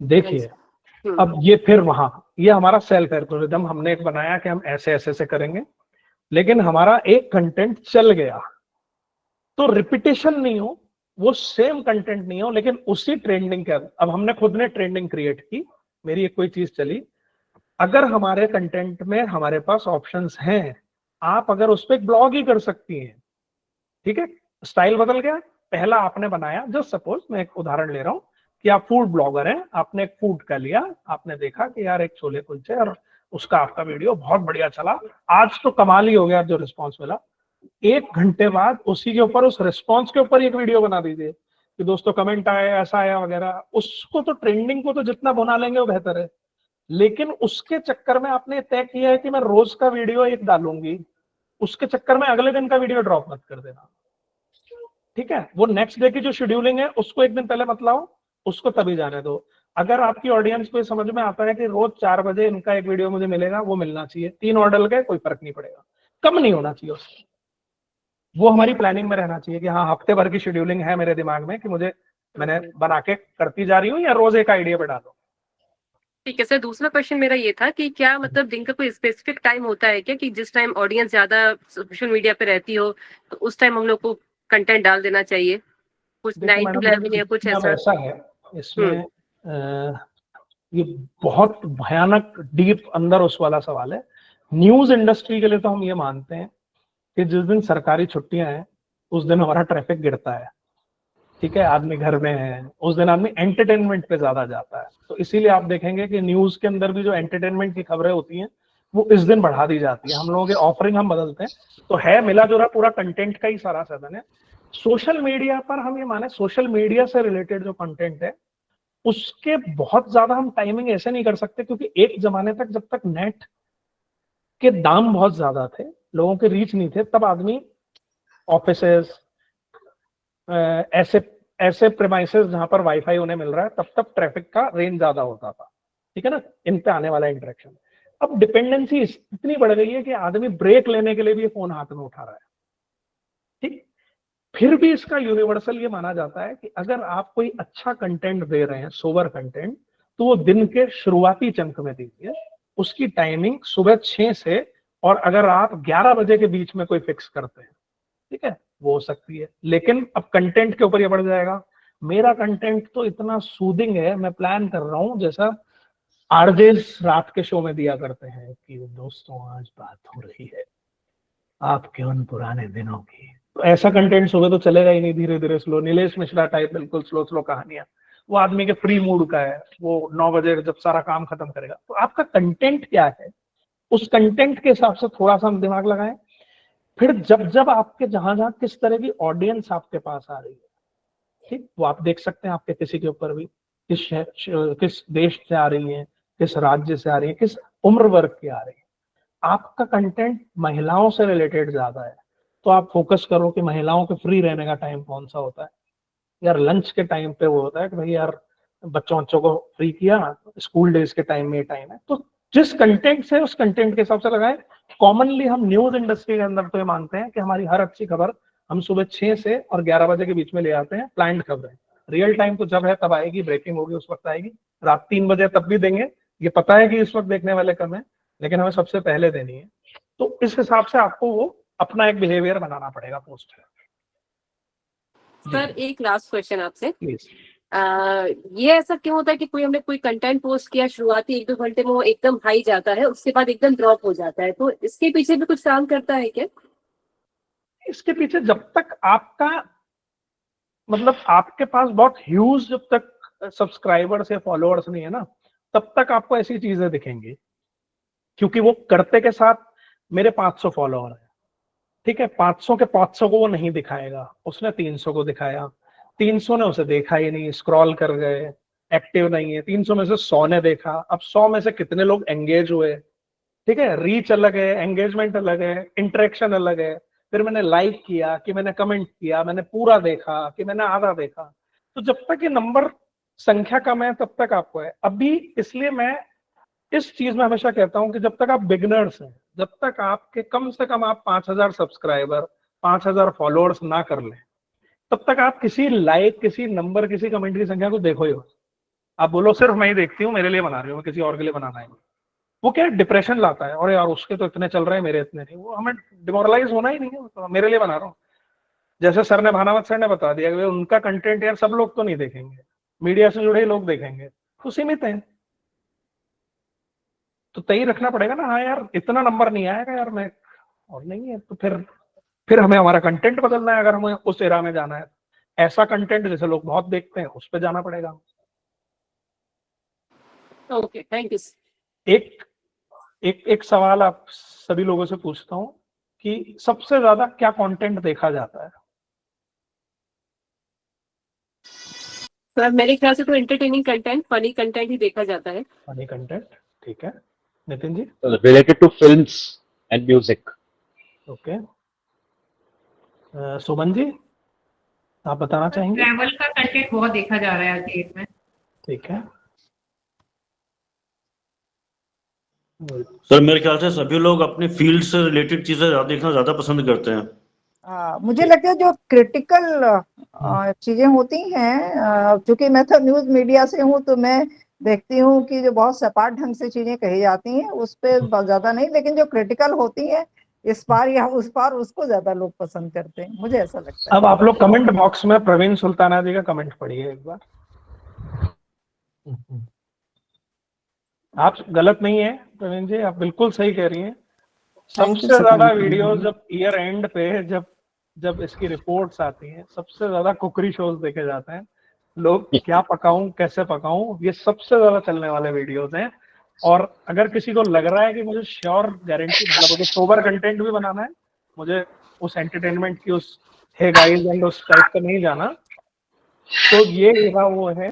प्लस दूसरा और चीज बताता हूँ, एक सेगमेंट ऐसा है, जैसे कुकरी शो तो किसी ने एक बार किसी ने देखा, देख लिया, दोबारा 3 महीने बाद वो मशरूम की सब्जी दोबारा बनानी है तो याद भी रही, दोबारा आ सकता है। एक सेगमेंट ऐसा भी है जहां रिपीटेटिवली एक ही ऑडियंस उस चीज को 100 बार देखती है, वो सर है। अभी एक रील चल रही है बिल्कुल, बैंक ऑफ बड़ौदा। हाँ, बैंक ऑफ बड़ौदा का रील, वो तो अभी ट्रेंडिंग हो गया, ट्रेंडिंग हो गया।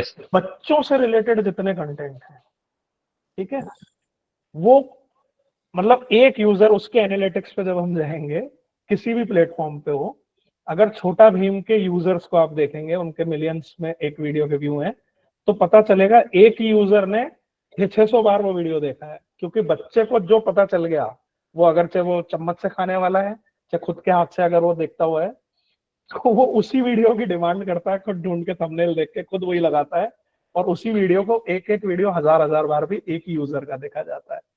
तो ये कुछ वो ऐसी चीजें हैं कि अगर हमें थोड़ा जल्दी जाना है तो हम ऐसे सेगमेंट्स को भी चुन सकते हैं जिन पे सोबरनेस भी है, और वहां का कंटेंट गारंटी है कि भाई वो उसके जो व्यूअरशिप है वो ज्यादा रहेगी।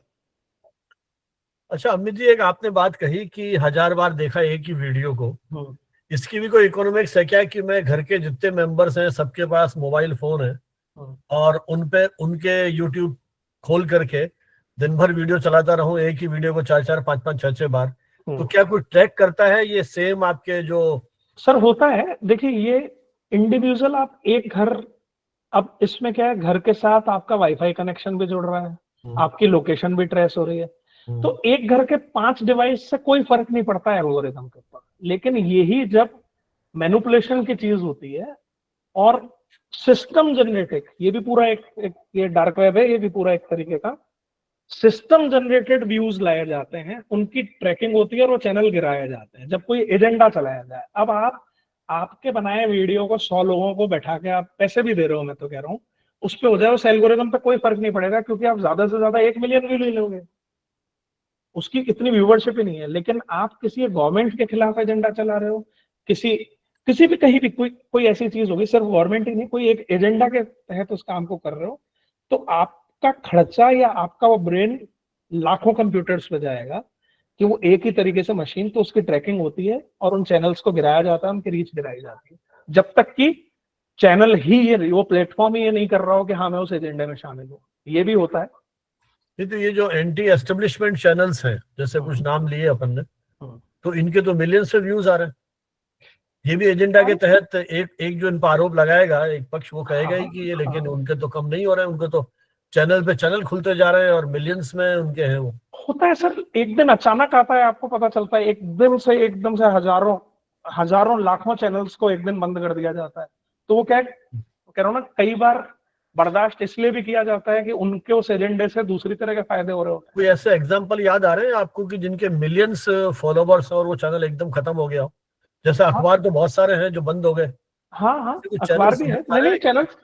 अब मैं एकदम किसी का नाम लेके मुझे अभी याद नहीं आ रहा, लेकिन जब कुछ ऐसे बड़े, कुछ हम देखते हैं कि कुछ ऐसे एजेंडे से कुछ फर्क पड़ने लगता है, चाहे वो देश में बड़े प्रदर्शन के वक्त के हों, तो आता है हमारे सामने। मिल जाए नाम, ऐसे ध्यान आए तो बताइएगा। भानु जी, अभी लखनऊ में संजय शर्मा के P4 चैनल को बंद किया गया था, नेशनल चैनल को।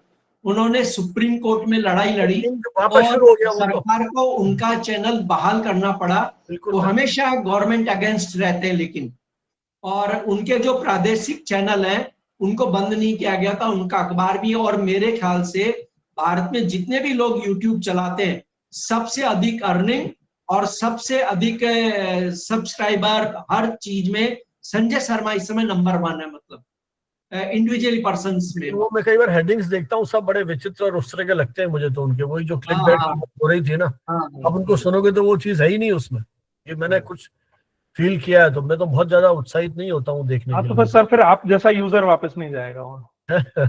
हाँ, जैसे वो नहीं है ना, एंटी गवर्नमेंट के भी देख रहे हैं हम, उनका लॉजिकल लगता है, रिसर्च बेस्ड है। ऐसा नहीं है कि अपन पक्ष में विपक्ष में, लेकिन एक धारणा बनाने के लिए दो तरह की चीजों को सुनते हैं। कोई किसी की कोई भी विचारधारा हो सकती है, अपना एजेंडा हो सकता है, लेकिन वो एजेंडा तथ्यों पर हो, तो हम लोकतंत्र की यही तो खूबी है। क्यों नहीं होना चाहिए? उनका है, हमारा अपना है। लेकिन अब दिक्कत वही है कि आपने एक एंटी एस्टेब्लिशमेंट देखा, वो एल्गोरिदम ऐसा है कि वही दिखाएगा आपको। फिर ये दूसरा चैलेंज है। आपने 4 PM देखा तो वो वैसे ही आएंगे सारे आपके पास। बिल्कुल सर, रिकमेंडेशन भी फिर उनकी ऑडियंस को वैसे ही जाते हैं। हाँ, वही है बस उसमें। चलिए, किसी और का कोई सवाल? जी सर, मेरा भी एक क्वेश्चन है। अब मेरे को स्क्रीन पे कम्युनिकेशन टुडे नजर आ रहा है, इसलिए आप नाम जरूर बताओ। सर, मैं अदिति हूँ। हाँ सर, मेरा एक मैंने कल भी रिक्वेस्ट की थी कि एल्गोरिदम बेस्ड मैं जैसे जानना चाह रही थी, तो मैं यही जानना चाह रही हूँ कि जैसे ऐसे कोई एप्स या ऐसा कोई वेबसाइट जिनके थ्रू हम ट्रैक कर सकें कि हमारा ट्रैफिक जो है वो किन कीवर्ड्स पे ज्यादा आ रहा है, किन टाइप के कीवर्ड्स पे ट्रैफिक कम है, और कैसे ऑडियंस कहाँ से और कैसे डाइवर्सिफाइड होकर ऑडियंस हमारे पेज पर या हमारे चैनल तक पहुंच रही है। देखिए, पहले तो हम सबसे पहले समझते हैं दो चीजें इसमें छुपी हुई कि एल्गोरिदम क्या है, इसको समझे। एल्गोरिदम, हर प्लेटफॉर्म का अलग एल्गोरिदम है। एल्गोरिदम की परिभाषा ही ये है कि मेरे काम करने का तरीका जो हिडन है, मैं किसी को बताना नहीं चाहता। ठीक है, पॉलिसीज सब डिक्लेयर करते हैं कि यह हमारी पॉलिसी रहेगी। पॉलिसी बिल्कुल सेपरेट है कि मेरे यूजर को या मेरे यहाँ आने वाले को जिस जिस जगह पर मैं दिखता हूँ, जहां बैन नहीं हूँ, जिन जिन जगहों पर हूँ पूरी दुनिया में हूँ, वहां मैं किस पॉलिसी को लेकर चलूंगा, ये पॉलिसी है। एल्गोरिदम मेरे काम करने का तरीका, आपको मैं क्या दिखाऊंगा, इनको मैं क्या दिखाऊंगा, किस चीज को ज्यादा दिखाऊंगा, और मैं कैसे काम करता हूँ बताऊंगा नहीं। बता दिया तो आप भी तैयार कर लेंगे उसे, या आप उसी एल्गोरिदम पे चलेंगे। तो एल्गोरिदम पहले तो डिकोड किया जाता है। ठीक, अब किसका एल्गोरिदम है? मैं यूट्यूब के लिए मेन कंटेंट बना रहा हूँ। आज की स्ट्रेटेजी तो ये है कि किसी के लिए भी एक के लिए फोकस करके बनाओ, डालो बाकी सब पे। ठीक है, क्या पता हम यूट्यूब के लिए बना रहे हैं और इंस्टा से हमें हाइप मिल जाए, कहीं भी हो, क्योंकि इतना हमारे पास हाथ नहीं है, इतना ब्रेन नहीं है कि हम सबके लिए अलग अलग प्लान करें। जब तक कि हम उस पोजीशन पे नहीं आ जाए कि यार हमारे पास इतनी टीम है और हम इसी पे काम करेंगे, इंस्टा के लिए अलग टीजर बनेंगे, वहां के लिए अलग आदमी रख दिए, ऐसा ऐसा, तब तक। अब आते हैं आपके उस सवाल को कि नहीं मैं ये देखूं कि मेरे को कहाँ से ट्रैफिक आ रहा है, किस तरह के मेरे टॉपिक्स चल रहे हैं। तो इसका जवाब भी आप ही के डैशबोर्ड्स पे है। हर यूजर को उसका डैशबोर्ड मिलता है, भले ही आप मोनेटाइज हैं या आप नहीं हैं। जैसे भानावत सर अभी 2-3 दिन पहले जिक्र कर रहे थे, कमल जी भी रेगुलर अपने चैनल को देखते होंगे, उनके जब इतने सब्सक्राइबर हैं। आप अपने वहां जहां आपका एक फोटो लगा हुआ है, नाम लिखा हुआ है, उस पर क्लिक करके अपने चैनल पे चले जाएंगे। फेसबुक पे होगा या मेटा ने तो तीनों, मतलब इंस्टा और उसका कॉमन, हाँ कनेक्टेड कर दिया, आप एक साथ देख सकते हैं कहाँ। वहां आप देखेंगे कि आप पे किस किस ने कमेंट किया। अब मेरा कंटेंट अगर प्रोफेशनल नहीं जा रहा, मेरा तो है कि भाई मैंने एक कॉलेज की रील डाली, मैंने आज वहां क्या किया, आज अपने कॉलेज के अंदर मेरे 4 स्टूडेंट्स और उनने किया, तो अपनी अगर वहां का बिहेवियर है तो मुझे पता चला कि यार इन लोगों को ये चीजें अच्छी लगती हैं। अगर मैं ऐसा कंटेंट डाल रहा हूँ जो पब्लिक के लिए, तो आपको दिखाएगा वहां। ठीक है, उस एनालिटिक्स से आपको डिकोड करना पड़ेगा कि यार मेरे से ऐसा कंटेंट की उम्मीद की जाती है। तो पहले तो इन पे इंटरेक्शन ज्यादा था, मैं इसको ज्यादा डालूंगा। ठीक, दूसरा कि इन पे मैं एक्सपेरिमेंट कर सकता हूँ। ठीक है ना, ये सिर्फ और सिर्फ अपने आजू बाजू की रील्स के लिए नहीं है। ये जब हम कंटेंट फोकस करके डाल रहे हैं कि भाई मुझे प्रोफेशनली इस पे कुछ ना कुछ, मुझे अपनी अप्रोच, अपनी ब्रांडिंग या अपनी खूबी दिखानी है, वो मेरा आज का दिया हुआ लेक्चर हो सकता है। जैसे मैं आपको एक उदाहरण देता हूँ कि ट्रैफिक की एक यूनिवर्सिटी के अंदर एक सेमिनार हुई। उस सेमिनार के अंदर एसओजी के चीफ वीकी सिंह जो है वो वहाँ आए। बड़ा अच्छा रहा, हमारी खट्टी मीठी बहस हुई। उन्होंने कुछ अखबार वालों पे कमेंट किए, तो मैंने खड़े खड़े उन पे कमेंट किए। वो वीडियो खूब चला मेरे अपने पे, उनके प्लेटफॉर्म पे भी चला। एक के ऊपर जब मैंने पहले ये डाला छोटा सा टुकड़ा, बहुत अच्छा इंटरेक्शन आया, और वो यार एसओजी चीफ और इनकी हो रही, वो अखबार वालों को कुछ सुना रहे हैं, अखबार वालों ने पुलिस वालों के ऊपर कमेंट डाल दिया। तो मुझे लगा कि यार ये थोड़ा सा नेगेटिव था। मैंने उसी वक्त नेक्स्ट डे एक उसके जस्ट 5 मिनट बाद की क्लिप थी मेरी, जिसमें सैल्यूट किया था मैंने देश के पुलिस वालों को कि यार भाई साहब, प्रोटोकॉल में भी लगता है, हम कह तो देते हैं कि यार आए और साइड में ले गए, रोका, गाड़ी रोकी और इन्होंने अपनी जेब गर्म की, लेकिन उसकी सिचुएशन तो देखो उस आदमी की। बारिश है तो भी खड़ा है, धूप है तो भी खड़ा है, बच्चा अस्पताल में एडमिट है तो भी खड़ा है। तो ऐसा कुछ जो भी उस वक्त मेरे दिमाग में लाइन आई, बोलते हुए मैंने डाली। वो इन सोशल मीडिया पे चलाओ ना चलाओ, उस दिन मैम मेरे पास कम से कम, आप यकीन करोगे कि मेरे व्हाट्सएप से लोगों ने उसे डाउनलोड कर करके पुलिस वालों के ग्रुप में शेयर किए। अननोन पुलिस वालों के फोन आने लगे मेरे पास कहीं से नंबर ले लेके। अब वो ट्रेंडिंग थी, मुझे भले ही मेरे यूट्यूब पे उस पर 4000 व्यू आए हो, कोई फर्क नहीं पड़ता। उसकी फैन फॉलोइंग अलग गई। वो 600-700 पुलिस वालों के उस दिन व्हाट्सएप पे और उनके इंस्टाग्राम पर वो शेयर हो गया। तो डिपेंड करता है ना, ये एनालिटिक्स अब वर्बल था अभी है। हाँ बिल्कुल। यार आपका फोन आ रहा है, लेकिन आपको मुझे खुशी दे गया वो, उसने मेरे को नंबर कन्वर्ट किया कि नहीं, मैं मोनेटाइज हूँ कि नहीं, वो मुझे मोटिवेशन दे गया यार कि कुछ अच्छा बोलो ऐसे लोगों के लिए जिनको सब गाली दे रहे हैं, और वो अच्छे हैं, झूठ नहीं बोला है मैंने। हम तो वो छोटी सी चीज देख लेते हैं, हम वो नहीं देखते कि जो वहाँ एसी कमरों में बैठे लोगों ने जो बड़ी डील की है, हम उस एक जेब से निकले हरे पत्ते को लेकर उन्हें कोसते रहते हैं। तो उनकी कभी कभी उनकी भी भलाई की बात होनी चाहिए। बिल्कुल सर।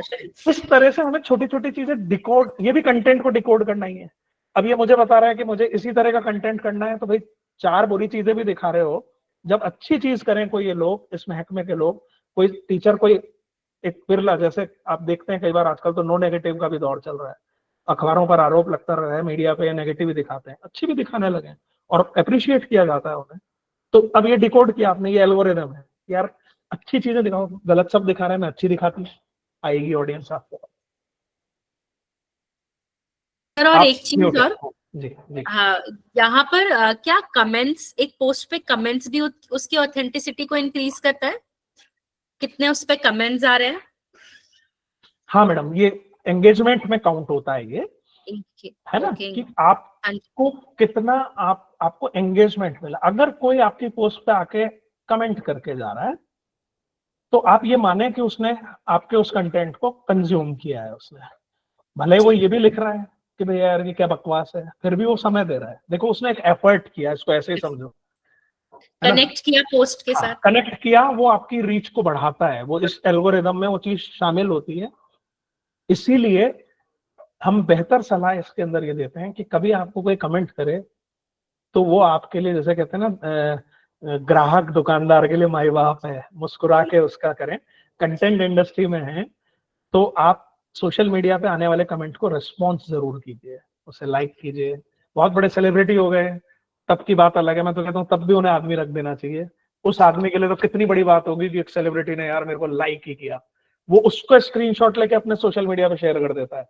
बिल्कुल। उसको अगर आप करेंगे, उसका भी फॉर्मूला समझे, गणित समझे, आपके पे 100 कमेंट आए, आपने उस 100 के 100 को रिप्लाई किए, अब वो एल्गोरिदम कितने कमेंट दिखा रहा है? 200। तो आपने उस एंगेजमेंट को डबल कर दिया। जब कंपाइल, जब रिकॉर्ड बन रहा है तो ये नहीं देखा जा रहा कि 100 आपने जवाब दिए, 100 के 200 कर लिया आपने।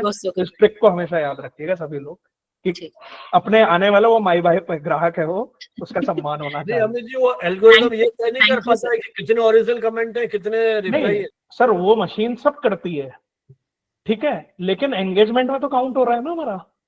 ठीक है, बल्कि इससे तो यूजर को हम ये देख रहे हैं कि कितना रिस्पॉन्सिव यूजर है ये, इसको परवाह है। देखा होगा वर्कशॉप के हर कमेंट पर मैंने रिप्लाई किया है। यस सर, आप एल्गोरिदम के पूरा आप डिकोड कर चुके हैं। Hello sir. Sir Amit sir, मैं बड़ौदा से हूँ। हाँ जी देसाई साहब बताइए। हाँ सर, मुझे ये पूछना है, ये साइंस का कंटेंट डालना हो तो उसके लिए सपोज वो यूट्यूब या इंटरनेट से जो भी हिस्ट्री वाले जो वीडियोस होते हैं वो अगर हमारे कंटेंट में डाले तो वो रीच कम कर देता है? नहीं सर, बिल्कुल आपको ब्लॉक ही कर देगा, क्योंकि जो साइंस और हिस्ट्री के जितने भी आप चैनल देख रहे हैं, उन्होंने बहुत पैसा खर्च करके बहुत शिद्दत से उस कंटेंट को तैयार किया है। अगर आप उनके विजुअल्स को अपने उसमें यूज करेंगे, आपका चैनल ग्रो नहीं कर पाएगा, आपको ओरिजिनल कंटेंट पे ही जाना पड़ेगा, क्योंकि उनका मोनेटाइजेशन बहुत ज्यादा है। आप ये देखें, हिस्ट्री चैनल हो गया या दुनिया के जितने भी है, मान लीजिए, अच्छा इसमें भी ये है कि आप जो पब्लिक प्लेटफॉर्म पर आ रही चीजें हैं, कोई नासा ने जारी किया, उसे टीवी चैनल भी दिखा रहे हैं, उसको आप डिकोड कर रहे हो और उसका थोड़ा सा हिस्सा लेके, उसके 2 फोटो लेकर उस पर अपनी ओरिजिनल अपनी बात कह रहे हो, तो वो इतना प्रभावित नहीं करेगा क्योंकि वो पब्लिक डोमेन में आ गया। सर यहाँ पर मैं एक बात कहना चाहूंगा सर, जो ये पाकिस्तानी चैनल्स हैं, ये इंडियन चैनल्स को एज इट इज अपने चैनल्स पे दिखाते हैं, ठीक है, और उनपे सर आप देखिए रिएक्शन देते हैं, केवल रिएक्शन, और वो एज इट इज प्ले करते हैं पूरा का पूरा, जैसे यूट्यूब है या कोई भी किसी का भी चैनल है। तो कंटेंट उनका कुछ भी नहीं होता है, सिर्फ इंडियन चैनल, जैसे किसी का यूट्यूब चैनल है उसको वो अपने चैनल पे शो करते हैं, और वो उनके मिलियन सब्सक्राइबर हो गए हैं कई यूट्यूबर्स के। तो ठीक है, जिस दिन जैसे हमारे पास या हमारी टीम की शिकायत आती है, हमारे वीडियोस अच्छे या बुरे, बहुत सारे चैनल्स हैं वो डाउनलोड करके एज इट इज चला रहे हैं, यहाँ तक कि हमारे रिपोर्टर भी दिख रहे होते हैं। हमारे रिपोर्टर्स ही हमें शिकायत करते हैं कि यार अपने तो खबर कम चली, उनके यहाँ इतनी ज्यादा चल गई। हमारे तो सिस्टम है ना कि हम कितनी देर उसको हमारे फ्रंट पेज पे, मतलब उसको हम ईओडी बोलते हैं, कुछ वेबसाइट्स दूसरे संस्थानों में उसे P1 बोलते हैं, अलग सबने नाम दिए हुए हैं। तो हमारा तो टाइम है कि हम 2 घंटे रखेंगे कि इसको 24 घंटे रखेंगे, तो वहां की संख्या अलग आई। तो हम उस वक्त हम यही कॉल लेते हैं कि भैया यार अभी करने दो, अभी औरों को बढ़ाने दो। तो जब तक नजर नहीं जा रही, कल ही अपन जैसे मीटिंग खत्म करके मैंने एंड किया था, मेरा एक वीडियो 8 साल बाद कल ब्लैकलिस्ट हुआ है और उसे ब्लॉक किया गया है, मतलब वो नहीं दिखेगा चैनल पे। मैंने चुराया हुआ था। कैसे चुराया हुआ था ये भी बता देता हूँ कि मैंने द ग्रेट मराठा में काम किया था जब ये 93 में संजय खान का नेशनल पे आया करता था, तो मैंने उसमें रोल निभाया था। तो अब उसमें एक्ट किया और उसको खूब ढूंढा, जब ये सोशल मीडिया आ गया कि मुझे उसका लिंक मिल जाए, नहीं मिला मुझे कहीं भी। खूब हर एक एपिसोड को घुस घुस के देखा। मेरे पास उस वक्त की VHS थी, मैंने उसे काट के उस पीस को उस वक्त डाल दिया था। इतना नहीं पता था कॉपीराइट का भी आएगी भी सामने आएगा। उस पीस को अपने पे कर दिया, उसमें लिखा भी कि दूरदर्शन पे चले सीरियल वीरियल का है। अब जिसने भी उसे बनाया होगा, संजय खान जी की टीम होगी, या जिसको राइट्स बेचे होंगे, या दूरदर्शन ने किया होगा किसी ने भी, अब जब वो एल्गोरिदम में जब ट्रैक हुआ तो उन्होंने हटा दिया, हट जाएगा। तो अभी हो भी सकता है कि उन न्यूज चैनल्स को इतनी फुर्सत ही नहीं हो कि भैया आप ट्रैक करो। जिस दिन होगा बैन होंगे, ज्यादा स्ट्राइक आएगी, चैनल बैन होगा। लेकिन अमित जी, दूरदर्शन पे जिनके प्रोग्राम्स आ रहे हैं, मैंने बहुतों को देखा है, इंक्लूडिंग माई सेल्फ, हम उसको डाउनलोड कर लेते हैं और अपने चैनल पर डाल देते हैं सर, क्योंकि दूरदर्शन जिस प्लेटफॉर्म पे हो गई ना, जैसे अब 15 अगस्त का तो विजुअली अपने को वहां से मिलेगा, तो सरकारी एजेंसीज क्या करती हैं, वो ब्लॉक नहीं करने के लिए, मतलब वो स्ट्राइक नहीं देती हैं, और देनी भी नहीं चाहिए भाई। वो तो पब्लिक डोमेन ही है ना। आप अगर कर दो, अगर DPR फोटो देना बंद कर दे, अब तो सबके कैमरामैन हो गए। नहीं, लेकिन जैसे मैं किसी प्रोग्राम में गया हूँ और उसको डाउनलोड किया, मुझे फीस मिली है उस प्रोग्राम की, कॉपीराइट दूरदर्शन आकाशवाणी के पास ही है ना, उनका यूट्यूब है, उसको उन्होंने डाल दिया उसको। अब वही बात हो गई, उनके यूट्यूब पे तो 200 लोग हैं, मेरे चूंकि 2500, उनके भी लाखों में है खैर उनके सब्सक्राइबर, लेकिन उस वीडियो पे कम है। उस पे कम है और मेरे उस पे ज्यादा आ गए। लेकिन कभी कॉपीराइट स्ट्राइक आया नहीं। मैं नहीं आएगा। मैं सर इसीलिए कह रहा हूँ ना कि वो पब्लिक एजेंसीज तो डोमेन औरों को देने के लिए है ना। लीगली अगर कभी ये डिसीजन ले, वो लीगली गलत है, लीगली गलत है। अमित सर जी, आप सुन रहे हैं सर मेरी बात? योगेश जी प्लीज बताइए। हाँ, एक हल्की फुल्की बात कर रहा हूँ सर मैं, प्लीज थोड़ा माहौल भी लाइट कर रहा हूँ। हाँ, आपने ये शुरू में कहा था कि लोग क्यों देखें, वैसे ही मेरे मन में ये था कि मैं क्यों बनाता हूँ। तो आप म्यूट हो गए सर। अपना अपना लक्ष्य है कि आदमी कमाने के लिए कमाता है या अपने संतुष्टि के लिए बनाता है जो भी काम। बिल्कुल। तो वो जो राज कपूर का गाना है ना कि कर्म किए जा धर्म किए जा, फल की इच्छा मत करे इंसान। वाह, बहुत बढ़िया। तो मेरा चैनल साल भर से मोनेटाइज नहीं है अभी तक। तो उससे जुड़ा हुआ एक मेरा प्रश्न ये है कि एडसेंस से एक मेरे पास मेल आया और पहले उसने मेरा पैन कार्ड नंबर मांगा, तो 2 महीने पहले मैंने दे दिया उस पर। अब वो कहता है अपनी वेबसाइट बनाओ, ये उसका लास्ट स्टेप है। तो ये कंपलसरी ये यूट्यूब चैनल के लिए वेबसाइट बनाना जरूरी है या वो डिमांड कर रहे हैं? नहीं, जरूरी तो नहीं है, बिल्कुल जरूरी नहीं है। भानोद सर, आप इस पे और कुछ प्रकाश डालें। मेरी नॉलेज में जितना है बिल्कुल जरूरी नहीं है। देखिए, मेरे ख्याल तो सिर्फ उनका यही है मोनेटाइज करने के लिए कि आपके मतलब 2 तरह का मेरे को उसमें मिल रहा है। एक जगह लिखा है 4000 और उन्होंने बाद में रिड्यूस करके 3000। 1 साल में आपके टोटल वॉच आवर्स होने चाहिए और 1000 आपके सब्सक्राइबर होने चाहिए। मेरा 3000 क्रॉस कर गया था और उस पर उन्होंने एडसेंस वाला वहां तक मैं पहुंच गया था। लेकिन अचानक, क्योंकि 1-1 साल से गिनते हैं ना, 1 साल पहले हो सकता है मेरे किसी यूट्यूब का वो वीडियो का बहुत ज्यादा वॉच ओवर और अगले दिन कम हो गया, तो वो 3000 से कम हो गया। वो अब धीरे धीरे घट करके वो 2000 के आसपास ही रह गया। तो अब आगे उनका कोई कम्युनिकेशन नहीं है। वहीं पे लिखा हुआ आता है मोनेटाइज वाला। जब मैं उसको क्लिक करता हूं तो वो कहते हैं जैसे ही आप एलिजिबल होंगे हम आपको इन्फॉर्म कर देंगे। और मेरे 1-2 फ्रेंड्स हैं जिनका चैनल मोनेटाइज है, तो वो आपको केवल वो जो पैन कार्ड तक लेंगे आपसे, आपके जो गवर्नमेंट ऑफ इंडिया की जो रूल्स रेगुलेशन है, इनकम टैक्स के रूल्स है, ये है, वो सारे आपसे लेंगे। वो वेबसाइट मेरी भी है, वेबसाइट पे भी मोनेटाइज होता है, लेकिन उसमें जब $100 होंगे तब पे करेंगे आपको वेबसाइट कितने लोगों ने देखा, और एड भी आ रहे हैं उस पे। तो मेरे अभी $15-20 के आसपास ही हुए हैं, क्योंकि लेकिन अपना हाँ, एकेडमिक क्षेत्र है। इनके सवाल का सर वो करें तो वेबसाइट कंपलसरी नहीं, क्योंकि खरबों यूट्यूब यूजर हैं तो उनकी तो वेबसाइट हो ही नहीं सकती, ये कंपलसरी नहीं है। कि वो सही सोर्स है कि नहीं है, किसी ने ऐसे ही आपको। हाँ, ये भी देख लें कि वो मेल कहाँ से आई हुई है आपकी, एक बार इसको जरूर। एडसेंस है नहीं, इसमें योगेश जी अर्निंग का देखिए, जो एडसेंस से जो आप पैसा कमाते हैं वो मतलब छोटे यूट्यूबर्स के लिए कम रह सकता है, लेकिन इसमें सबसे बड़ी कमाई का साधन है स्पॉन्सरशिप। अगर आपको कोई ऐड मिलती है प्राइवेट या स्पॉन्सरशिप मिलती है तो उसमें आप हमेशा अर्निंग ज्यादा कर सकते हैं। जैसे मुझे एडसेंस से जो नहीं मिलता है उससे ज्यादा मैं स्पॉन्सरशिप से करता हूं। मुझे पता है कि गोल्ड ज्वेलर्स अगर गोल्ड ज्वेलरी बेच रहे हैं, सीजन है, तो मेरे पास आना ही पड़ेगा उन्हें पता है कि इन्वेस्टर ट्रेडर इन्हीं का वीडियो देख रहे हैं। तो आप जैसे सर जो भी सब्जेक्ट पे बनाए, उस सेक्टर के जो स्पॉन्सर हो सकते हैं संभावित, उन्हें अपने बारे में एक जानकारी वाला लेटर भेजे, ईमेल, और कई लोग उसमें से संपर्क करते हैं। लेकिन देखिए सर, चेक करिएगा, स्पॉन्सरशिप में फर्जी स्पॉन्सरशिप भी आती है जिसमें विज्ञापन चलता है और पैसा नहीं मिलता है, या फिर हमें चैनल को लेके और भी कभी दिक्कत होगा, जैसे मान लीजिए हैक हो गया, कुछ और हो गया, वो सामना करना पड़ता है आपको। अगर कोई जानता है तो पैसा देता है मतलब।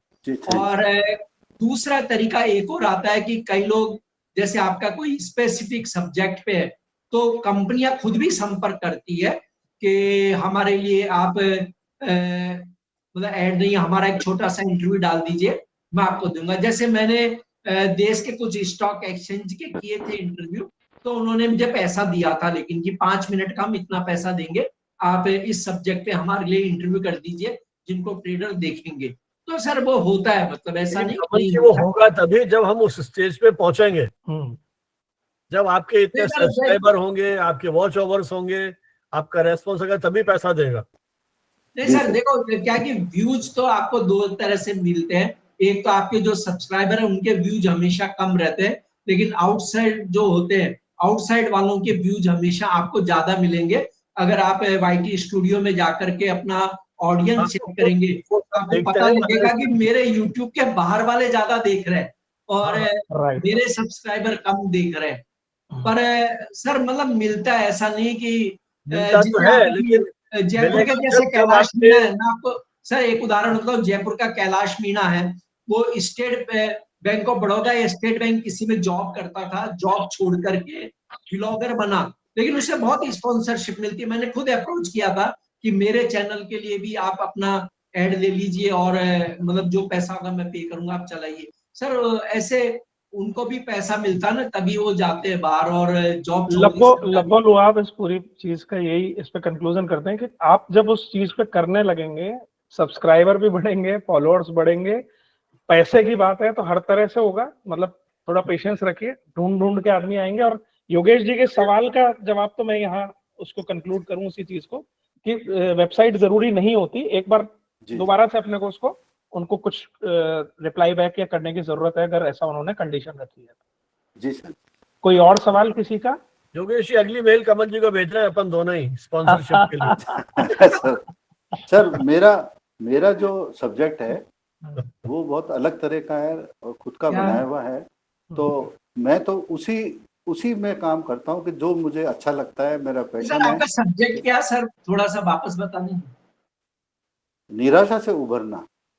निराशा से उभरना। अच्छा। हाँ, पॉजिटिविटी बेस्ड है, पॉजिटिविटी, मोटिवेशनल। इसमें नजरिया कामयाबी की ओर के नाम से है। तो सर ये भी वो कीवर्ड है जिसका कंटेंट बहुत सर्च किया जाता है, देखा जाता है। आदमी अरिजीत सिंह के गाने सुनने से भी जब उब जाता है तो फिर यही आता है कि भाई हाँ यार अब थोड़ा सर रमेश अरोड़ा जी को। हाँ सर, यूनिवर्सिटी के, हमारे यूनिवर्सिटी के जानता हूँ मैं, बहुत अच्छे से OTS में रहे हो लंबे समय। हाँ, 3 मतलब मिनट के वीडियोस और उनका जो व्यूअरशिप है वो लाखों में है। वाह, मोटिवेशनल भी है वो, बहुत प्रोफेशनल बना रहे हैं, प्रोफेशनली वो स्टूडियो में शूट करके। रमेश जी सर होस्ट बहुत अच्छे हैं। एक बार मैं कोई 30 साल पहले मैंने रविंद्र मंच के ओपन थिएटर में ब्रज की होरी का एक प्रोग्राम हुआ था, हम परिवार समेत देखने गए थे, और मेरी अचानक नजर पड़ी एकदम से, मैंने कहा ये तो रमेश अंकल है वहां पे, बिल्कुल मिलके भी आया वगैरह। बहुत अच्छे होस्ट हैं और हैं बिल्कुल मेरे ख्याल 90 के अराउंड होंगे इस समय वो, और लेकिन इस तरह से काम कर रहे हैं। ये भी वो कंटेंट है जैसे आदमी ढूंढ ढूंढ के सर्च कर करके सुनता है, देखता है, और ना सिर्फ देखता है, उसे कहीं कुछ बोलना होता है, कुछ लिखना होता है, तो उनमें से सुन के कोट लिख लेता है कि यार बना बनाया माल मिल गया है। करते हैं वो तो डायरी रखते थे साथ अपने, और हमेशा कोई बढ़िया चीज है तो लिख लिया करते थे उसे। बिल्कुल बहुत बढ़िया। क्या एक सवाल और है, प्रेमजीत जी लिख रहे हैं रिलीजन के ऊपर इनका सवाल है, वो हट गया इधर, मैं टेक्स्ट में जाके पढ़ता हूँ। Religion conflict resolution. देखिए मेरा ये कहना है कि जिस चीज पे आप ऑथेंटिक अपने आप को फील करें, एक कंटेंट का नियम बस ये है कि फैक्ट से कहीं ना हटें। आप रिलीजन्स को लें, कॉन्फ्लिक्ट्स को लें, उनके कॉन्फ्लिक्ट रेजोल्यूशन को लें, जो भी हो, आप जिस धारा को चुने, आपकी ऑथेंटिसिटी क्या है। पहली चीज कि अगर मैं बोलने लगूं तो मैं कंटेंट देना पसंद करता हूं कि कंटेंट कैसा हो। मैं जब कहीं बोलना, जैसे मैंने कल भी कहा कि मेरा कोर क्या है, मैं बोलना पड़ूंगा कि हाँ भाई किताब कैसे छपे, किताब छपाते वक्त क्या नहीं करना चाहिए, इसमें मेरा थोड़ा एक्सपीरियंस है, खबर कैसे लिखें, पीटीसी कैसे करें। अब अगर आज मैं यहाँ एस्ट्रोलॉजी पे बोलने लग जाऊं तो वो सही नहीं है, ठीक है। मैं किसी एस्ट्रोलॉजर का कोट किया हुआ मैं साइंस पे बोलने लग जाऊं कि यार साइंस विज्ञान ये कहता है, मुझे कुछ नहीं पता उसका। जिसमें आपकी पकड़ो उस पे आना चाहिए। एक्सप्लेनर सब जिस टॉपिक पे आप कह रहे हो उस पे एक्सप्लेनर्स की भयानक गुंजाइश है।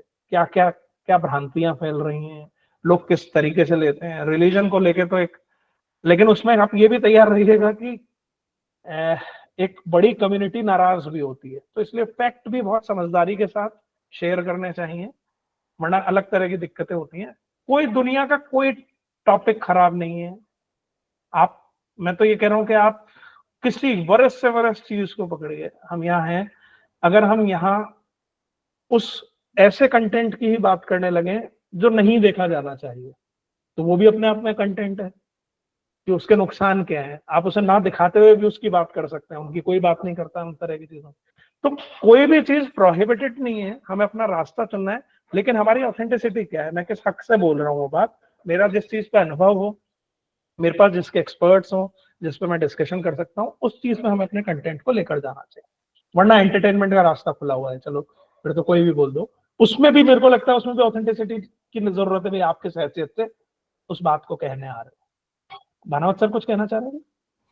वो जो आप कह रहे हो ना, जिसको अपन, यदि मैं सीधे सीधे कहूँ, अश्लीलता से जुड़े हुए, हाँ, ऐसे कई चैनल्स हैं जिसमें घनघोर अश्लीलता है और उनके व्यूअर्स लाखों में हैं और कमेंट्स हजारों में हैं। हाँ सर, वो तो ये तो खैर वर्ल्ड नोन है, ये अपन जब बात कर रहे हैं। बंद किए भारत सरकार ने जो इस तरह की अश्लीलता फैला रहे हैं। इस चीज को तो पैसे देकर आदमी सब्सक्राइब कराता है। आज ही की खबर है ना ये तो, कि वो चैनल्स बंद कर दिए। वो तो फिर भी सेम ही है, दुनिया में पॉर्न सबसे ज्यादा डार्क वेब में ढूंढ ढूंढ के देखा जाता है, पैसे देके सब्सक्राइब कराते हैं लोग। तो अब अपन कहें उसकी बात नहीं कर सकते, लेकिन मुझे इसमें एक आइडिया ये भी दिखा कि उन्हें क्यों नहीं देखा जाना चाहिए, उसके क्या नुकसान है, वो भी अपने आप में कंटेंट है। लेकिन सवाल यह है कि वो जो आपने कहा, जो कह रहा है वो खुद कितना कोई डॉक्टर है या क्या है, वो जो इस तरह की यस, सबसे महत्वपूर्ण वो है। आप किस भाषा में बात कर रहे हैं, अब तो आप देख सकते हैं वो आपकी उन प्रवृत्तियों को उकसाने के लिए कर रहा है, तो एक अलग तरह की चुनौती है। बिल्कुल, कि मैं किस हैसियत से, किस अधिकार से और किस संदेश के साथ उस बात को कहूंगा, तब सुना जाएगा। पहली बात आज की टॉपिक की जहां से अपन ने शुरू की थी कि हम कंटेंट किसके लिए बना रहे हैं, उसको हमें बिल्कुल दिमाग में रखना चाहिए। किसी और का कोई सवाल? सवाल तो नहीं अमित जी, पर मैं एक बात आपसे और भानावत जी से कहूंगा कि देखिए 5 दिन में आनंद बहुत आया, सीखने को मिला, लेकिन एक YouTube के फुल कोर्स की जो है, मैंने पहले भी कहा था, वर्कशॉप होनी चाहिए, और उसमें मतलब सब्जेक्ट, थीम, सेटिंग और मतलब जो उसके पॉलिसी की जो चेंजेस हुए हैं, बिल्कुल हो सकती है उसमें। समझिए, सही है आपका, ये बिल्कुल बेसिक था। हमें, क्योंकि ये बहुत जरूरी चीज है, तो उसमें कई एक्सपर्ट्स हम जोड़ेंगे। जैसे कंटेंट पे मान लो मैंने बात की, तो मोनेटाइजेशन के जो एक्सपर्ट या जिनके बड़े अच्छा चैनल चल रहे हैं उनसे अपन बात करेंगे। पॉलिसी, हाँ बिल्कुल बिल्कुल। फिर हर एक सेगमेंट को अपन करते हुए उसकी जिसमें वही ऑथेंटिसिटी है, उन आदमियों को जोड़ के, ये एक ही दिन की ऐसी फिजिकल वर्कशॉप कभी किसी दिन रखनी हो तो उसमें 3-4 सेशन करके बिल्कुल किया जाना चाहिए, कर सकते हैं। अच्छा सुझाव है। तो देश भर से जुड़ने में दिक्कत आएगी, वो लोकल लोगों के लिए होगा। ऑनलाइन में क्या है कि सभी जगह से जुड़ सकते हैं। हाँ, ये एक अच्छी चीज ऑनलाइन। शैलेश जी कुछ कह रहे हैं? मैं ये जोड़ना चाह रहा था, बाकी तो खैर सबने बताया ही, बहुत अच्छा अनुभव रहा हम सबका 5 दिन का। कमल जी ने जो बात कही वो मैंने लिखी भी है फीडबैक फॉर्म में, एक एक प्लेटफॉर्म को लेके हम लोग काम थोड़ा सा करें। मनावत सर ने बड़ा अच्छा एक बीच में प्रश्न पूछा कि यूट्यूब में ऐसे कौन कौन से चैनल हैं बड़े जो हटाए गए। मैंने ग्रुप पे सर्च किया तो पता चला 30,000 चैनल हैं जिनको इस वर्ष हटाया गया है। केवल दूसरे क्वार्टर में अभी 11,000 चैनल हटाए गए हैं, जिनमें से जो प्रमुख हैं वो उसके कुछ सब्सक्राइबर भी इन्होंने दिए। मनोज परिहार नाम से एक चैनल था, उसमें 20 मिलियन, लगभग 21 मिलियन सब्सक्राइबर। अमन की तमन्ना करीब 15 मिलियन सब्सक्राइबर। लोटस म्यूजिक करीब 15 मिलियन सब्सक्राइबर। विभू 14 मिलियन सब्सक्राइबर। तो इतने बड़े बड़े चैनल भी हटाए गए हैं। लेकिन तो जैसा अमित जी कह रहे हैं जी, अपने इस पूरे ग्रुप में इन चैनल्स के नाम कितने लोगों ने सुने? हाँ, ये एक अलग बात है। हाँ, लेकिन मिलियंस पे यूजर तो हैं सर इनके। हाँ, मिलियन से अपने नाम सुने नहीं इनके कभी। तो ये कुछ नाम आरएनआई की रिपोर्ट देखते हैं, फलाना मैगजीन सर्कुलेशन 1 लाख, नाम कभी सुना ही नहीं। वो सर वो तो सालों से प्रथा चली आई है। इसमें कारण क्या होता है कि इसमें भानावत सर कारण क्या होता है कि जब 15 मिलियन और इतने हो जाते हैं तो वो यूट्यूबर अपने आप को बहुत सर्वोच्च संस्था समझने लगते हैं और पॉलिसी का जो ही उल्लंघन होता है, देखिए यूट्यूब किसी के नहीं सुनता, वहां तो मशीनें लगी हुई है, सीधा सट बंद कर देता उठा करके। और ये कारण से मैं आपको तो मेरे चैनल के लिए दूसरे चैनल की मतलब 19 स्ट्राइक आई हुई है। मैं चाहूं तो उन्हें स्ट्राइक दे सकता हूं, पर मैं इसलिए नहीं देता हूं, अरे भाई चलने दो, किसी का काम धंधा चल रहा तो चलने दो, मतलब क्यों अपन दे। नहीं तो मेरे पास 19 पड़े। बहुत क्या गणित है आपके पास? आती है क्या इन्फॉर्मेशन, कम्युनिकेशन आता है आपके पास? इन्फॉर्मेशन यूट्यूब भेजता है कि फला व्यक्ति ने आपका 100% यूज किया है, फला ने 20% यूज किया, इतना किया है, और आप चाहे तो स्ट्राइक दे सकते, पर मैं नहीं देता सर। मेरे पास कभी नहीं आया। आप जाएंगे ना सर, आप ये यूट्यूब पर आप कॉपीराइट में जाएंगे सेक्शन में, वाईटी स्टूडियो में लॉगिन करके, तो आपको दिखाई देगा कि किन्होंने आपको यूज किया है, और वो कहता है कि आपको स्ट्राइक देनी कि नहीं देनी। मैंने नहीं दे रखी सर, 19 है मेरे पास आए हुए, पर मैं नहीं देता। चलने दीजिए सर। बहुत बहुत धन्यवाद साहब, ये 5 दिन बहुत अच्छे रहे सर, बहुत ही यूजफुल हैं, बहुत फ्रूटफुल हैं। और मेरी तो जो समझ आप लोगों के साथ जो बनी कि अपना काम करो और फल की इच्छा मत करो, और जहाँ इंटरेस्ट है वही कंटेंट बनाओ। बिल्कुल बिल्कुल सर, वो पैशन उसी में आएगा। बिल्कुल, हाँ, जिसकी अपने को नॉलेज है ना। करें सर, आज का समापन की ओर चलते हैं। लेकिन बहुत आभार सर। आदित्य, क्या कार्यक्रम है अब? लेकिन अपनी बात अब मैं वाइंड अप एक शेयर के साथ करना चाहता हूँ। आप सब लोगों में 1 मिनट पहले हमारे एंकर है, उनका क्या प्रोग्राम है, फिर लास्ट बिल्कुल आपका। ठीक है सर, सिर्फ 5 मिनट्स हम आपके लेंगे। सीख के सफर में साथ देने वाला हर एक व्यक्ति शिक्षक होता है, और आज के सेशन में हमने देखा कि यहाँ पर सीखने वालों ने पूरा साथ दिया। सर का भी क्वेश्चन आंसर राउंड के आज के सत्र में बहुत अच्छा रहा, सबका फीडबैक भी मिला हमें, और शब्दों से कहीं आगे निकल जाती है वह अनुभूति जो एक अच्छे सत्र के बाद दिल में बसती है। 5 दिन कैसे बीत गए पता ही नहीं चला। इस वर्कशॉप के हर सत्र में हमें कुछ नया सिखाया, सोचने पर मजबूर किया और हमारी क्रिएटिव एनर्जी को झकझोरा। इस सफर में हमें मार्गदर्शन देने वाले, हमेशा फोकस में रहने वाले अमित शर्मा सर को, जिनकी बातें सीधे दिल से निकली और दिमाग में उतर गई, का दिल से शुक्रिया। आपकी बातें सिर्फ ज्ञान नहीं थी सर, प्रेरणा भी थी सभी के लिए। और इसी के साथ मैं हमारी टीम की तरफ से, राइटर्स रिजर्वॉयर और कम्युनिकेशन की टीम की तरफ से आपके लिए एक स्मॉल टोकन ऑफ ग्रैटिट्यूड है हमारी तरफ से। Thank you so much sir, आपने हमें 5 दिन का इतना टाइम देने के लिए, इतनी लर्निंग हम लोगों के लिए। थैंक्स। ये आप व्हाट्सएप पे भेज दीजिएगा अमित जी को। जी सर। अब मैं इनवाइट करना चाहूंगी डॉक्टर आस्था सक्सेना को, टीम राइटर्स रिजर्वॉयर की तरफ से एक छोटी सी रिपोर्ट 5 दिन के सेशन की। Thank you, Aditi ma'am. I take this opportunity as the organizing secretary of the workshop to present the report on the 1-week online workshop on social media understanding platforms, audience and content types, jointly organized by Communication Today and Writers Reservoir India from 21st to 25th July 2025. I am Dr. Astha Saxena and I'm currently serving as a head and associate professor in the Department of Journalism and Mass Communication, Pune University. The workshop was aimed to empower faculty members, students, and digital content creators with evolving knowledge on social media strategies, audience engagement, mobile tools, and ethical use of artificial intelligence in the field of communication. So the day 1 of the workshop focused on the theme of understanding media platforms, coordinated by Dr. Ruchi Goswami. The session began with a theme presentation by our chief patron, Dr. Sanjeev Bhargava, who emphasized the growing relevance of digital communication, storytelling, mobile-first strategies, and ethical AI usage. Mr. Amit Sharma, the resource person of the workshop, introduced the participants to platform-specific approach from Facebook, Instagram, Twitter, highlighting the importance of audience behavior, content adaptation, and engagement metrics like shares, likes, and comments. The discussion stressed responsible for the use of AI tools, content personalization, and platform algorithms. The day 2 was centered on content creation basics, moderated by Dr. Babita Sharma. The session focused on storytelling, strategic video planning, and original content development. Mr. Amit Sharma guided participants through essential of scripting, selecting video formats, and creating content. A practical mobile storyboard exercise was introduced, encouraging participants of design brief videos using phones. The day 3 focused on mobile editing and live streaming, introduced by Deepshikha Parashar. The session provided hands-on exposure on mobile editing tools, voiceover planning, screen recording, and live streaming techniques. Mr. Amit Sharma discussed audio-visual enhancements, platform-specific uploading practices, content for children, thumbnail creation, and caption limited were also covered. A segment on SEO, GPT-based tools, and hashtags usage offered insight into improving visuality across platforms.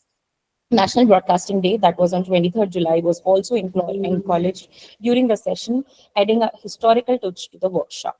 The day 4 was themed on AI tools and algorithm, moderated by Ms. Rama Chaudhary. The session highlighted on how AI is transforming journalism and content digital creations. Mr. Amit Sharma demonstrated AI tools for generating scripts, voiceovers, audio editing, and real-time news curation.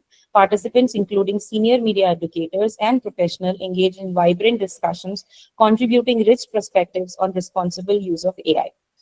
Day 5 delved into branding, planning, and analytics. Dr. Aditi Parikh opened the session. Mr. Amit Sharma explored branding techniques, search trends, and content optimization using regional languages, SMS-based research, and trending keywords. The workshop saw active participation throughout the week. Sessions were highly interactive, with participants engaging in discussions, hand-on activities, and real-time question answers, guided effectively by Mr. Amit Sharma. And I'm also happy to share that participants have joined from a wide range of states, including Rajasthan, Uttar Pradesh, Chhattisgarh, Himachal Pradesh, Maharashtra, Gujarat, Haryana, Tamil Nadu, Uttarakhand, Madhya Pradesh, Telangana, and Punjab, making the workshop diverse and vibrant. The workshop received an overwhelming feedback from the participants, who appreciated the well-structured sessions, relevant content, and excellent choice of resource person. Many found that the sessions were informative and engaging, stating they had learned a lot and that everything was perfect. Valuable topic suggestions for future workshops, including AI in print, audio-visual media, anchoring and public speaking, IPR, and new and emerging technologies in media were highlighted. Participants also expressed interest in platform-specific training, like YouTube, Instagram, and X. Several attendees encouraged the organizers to continue such platforms regularly, emphasizing the need for hands-on practical learning in the evolving digital media landscape. Thank you so much. Thank you, Astha ma'am. Formal vote of thanks से पहले मैं invite करना चाहूंगी Bhanawat sir को 2 words के लिए। वैसे विशेष मुझे कुछ कहना नहीं है, केवल अमित जी और हमारे सारे पार्टिसिपेंट्स के प्रति हमारे बहुत बहुत आभार कि उन्होंने 5 दिन के इस सेशन को बिल्कुल जीवंत बनाए रखा। और जैसा कमल जी ने एक शब्द बोला था कि आनंद आ गया, तो मेरा तो अनुरोध उनसे यही है कि इस आनंद को जाने नहीं दें, साथ ही रखें अपने, ताकि वो आनंद का भाव हमेशा बना रहे। ये ठीक आपके बराबर में जो हो रहा है उसे देख के और आनंद आ रहा है। ये आप बहुत मतलब उन विरलों में से हैं जो ये सुख ले रहे हैं साथ। ये बात जब भी कभी होता है तो यहाँ आ जाती है। अरे वाह, ये देखिए सर वो भी वर्कशॉप एंजॉय कर रही है। ये देखिए अमित सर आपका जादू है इधर भी। बाय करो। हाय हेलो हेलो बेटा। हेलो। तो ये हमारी छोटी सी यात्रा है जो हमने आभासी मंच के माध्यम से शुरू की है। जैसा मैंने कहा, वेबिनार की अलग श्रृंखला थी और पिछले कुछ समय से हमने ये वेबिनार्स और इस तरह की वर्कशॉप्स के माध्यम से सोचा है कि जहां तक हम पहुंच नहीं पा रहे हैं, किस तरह से लर्निंग, जैसा उस कविता के माध्यम से अमित जी ने बड़ी खूबसूरती से व्यक्त किया था कि जब कुछ नहीं सीखते हैं तो एक तरह से जीवन हीन है, मर गए, ये बात जो है उस तरह की जो एक फीलिंग उस कविता के माध्यम से दी। तो मुझे भी लगता है कि जिस तरह का एक डिफरेंट हेटेरोजेनस ग्रुप अपने पास है, ऐसे व्यक्ति जिन्होंने कभी इस तरह की चीज सोची नहीं, उन्होंने भी इसमें पार्टिसिपेट किया। और मुझे तो व्यक्तिगत रूप से ये लगता है कि रील हमेशा सोचता ही रहता था, थोड़ा बहुत रील बनाई और एक धीरे धीरे एडिक्शन की ओर बढ़ रहे हैं। योगेंद्र जी ने जिस तरह से अपनी फीलिंग को व्यक्त किया कि कभी बोले नहीं, उन्होंने शुरू किया। और मुझे तो एक सुखद जो आश्चर्य मिश्रित प्रतीति हुई कि कमल जी जो खुद इतने अनुभवी हैं और इतना बड़ा चैनल रन कर रहे हैं, वो जब इस तरह के आयोजनों की महत्ता को स्वीकार करते हैं, उसकी प्रासंगिकता को स्वीकार करते हैं, तो मुझे लगता है नितिन जी का जब मैंने प्रोफाइल देखा था बस चकरा गया। मैंने कहा वो तो खुद ही आईटी के और मशीन लर्निंग के एक्सपर्ट हैं, साइबर सिक्योरिटी के एक्सपर्ट हैं, उन्हें क्या जरूरत पड़ गई इन चीजों की देखने की। लेकिन उस बातचीत से लगा कि जिस तरह से छोटी छोटी चीजों को उन्होंने महसूस किया अपनी इस पूरी चर्चा में, तो मुझे लगता है यही अमित जी के साथ साथ हमारी भी उपलब्धि है कि उन्होंने अपने उस प्रोफेशनल लाइफ के उन एक्सपीरियंसेस को हमारे साथ शेयर किया।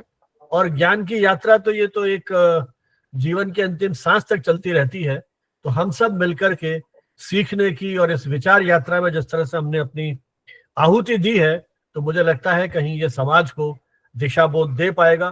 प्रोफेसर स्टीवेंसन वो हैदराबाद में है यदि मुझे सही जानकारी है, और खुद जर्नलिज्म के इतने सीनियर प्रोफेसर हैं और मेरे साथ एक सिलेक्शन कमेटी में एक्सपर्ट के रूप में भी वो काम कर चुके हैं। जब इतने सीनियर प्रोफेसर्स और प्रोफेशनल्स हमारे साथ जुड़े हैं, तो मुझे लगता है कि इस तरह के आभासी मंचों पर जो गतिविधियां हैं उनकी अपनी सार्थकता है, अपनी प्रासंगिकता है। संयोग से विश्वविद्यालय की सेवा में मुझे बहुत सारे ऐसे अवसर मिले और मैंने तो दैनिक भास्कर के साथ जुड़ करके 17 वर्कशॉप्स की थी रूरल जर्नलिज्म को लेकर के, और जो देश राजस्थान के अलग अलग जिलों के जो स्ट्रिंगर्स हैं उनके साथ। और मुझे ये कहने में संकोच नहीं है कि पहले दिन, देखिए पत्रकारों को सिखाना, भाई अमित जी पता नहीं मुझसे सहमत होंगे या सहमत, सिखाना बहुत मुश्किल है, बहुत बड़ी चुनौती है। तो पहले दिन तो आते थे ऐसे कि क्या सीखेंगे, अब तो ठीक है ऑफिस ने भेज दिया, और 5वें दिन जाते थे तो बिल्कुल एक नतमस्तक होकर के, और ये अगली वर्कशॉप कब है साहब, कब बुला रहे हो आप। तो इन वर्कशॉप्स की सर सीताराम झालानी जी का कोट याद दिला देता हूँ। झालानी सर ये कहा करते थे, पत्रकारों से किसी भी तरह डील करना मतलब मेंढकों को तराजू में तोलना है। तो साहब उनके साथ हमने इतनी वर्कशॉप्स की, इतने हमने कोर्सेज रूरल जर्नलिज्म, ये डेवलपमेंट जर्नलिज्म पे, साइंस जर्नलिज्म पे किए। तो मुझे लगता है कि वो सब कुछ जो वहाँ एक ग्राउंडिंग हम लोगों की हुई, तो ये इस आभासी मंच के माध्यम से, मुझे याद है वो पहला दिन जब आपने कहा कि बच्चों से पूछना पड़ता है, मुझे भी कहाँ से ये ऑन होता है, अनम्यूट और म्यूट होता है ये नहीं पता था, है ना, कहाँ से ये वीडियो बंद होता है ये नहीं मालूम था, पंखा चल रहा है तो यहाँ डिस्टर्बेंस होगा कि नहीं होगा, क्योंकि आकाशवाणी दूरदर्शन का तो अभ्यास था ना कि जैसे ही वो माइक लगाया सांस भी जोर से ली तो पकड़ लेता था वो।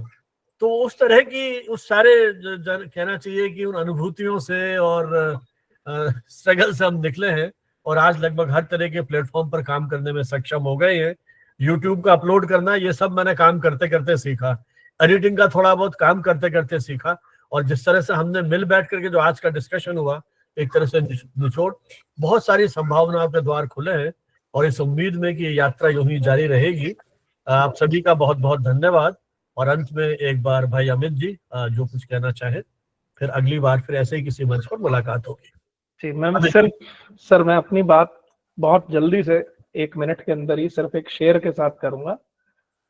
हाँ, एक फीलिंग भी करूंगा, 1 ही मिनट में खत्म।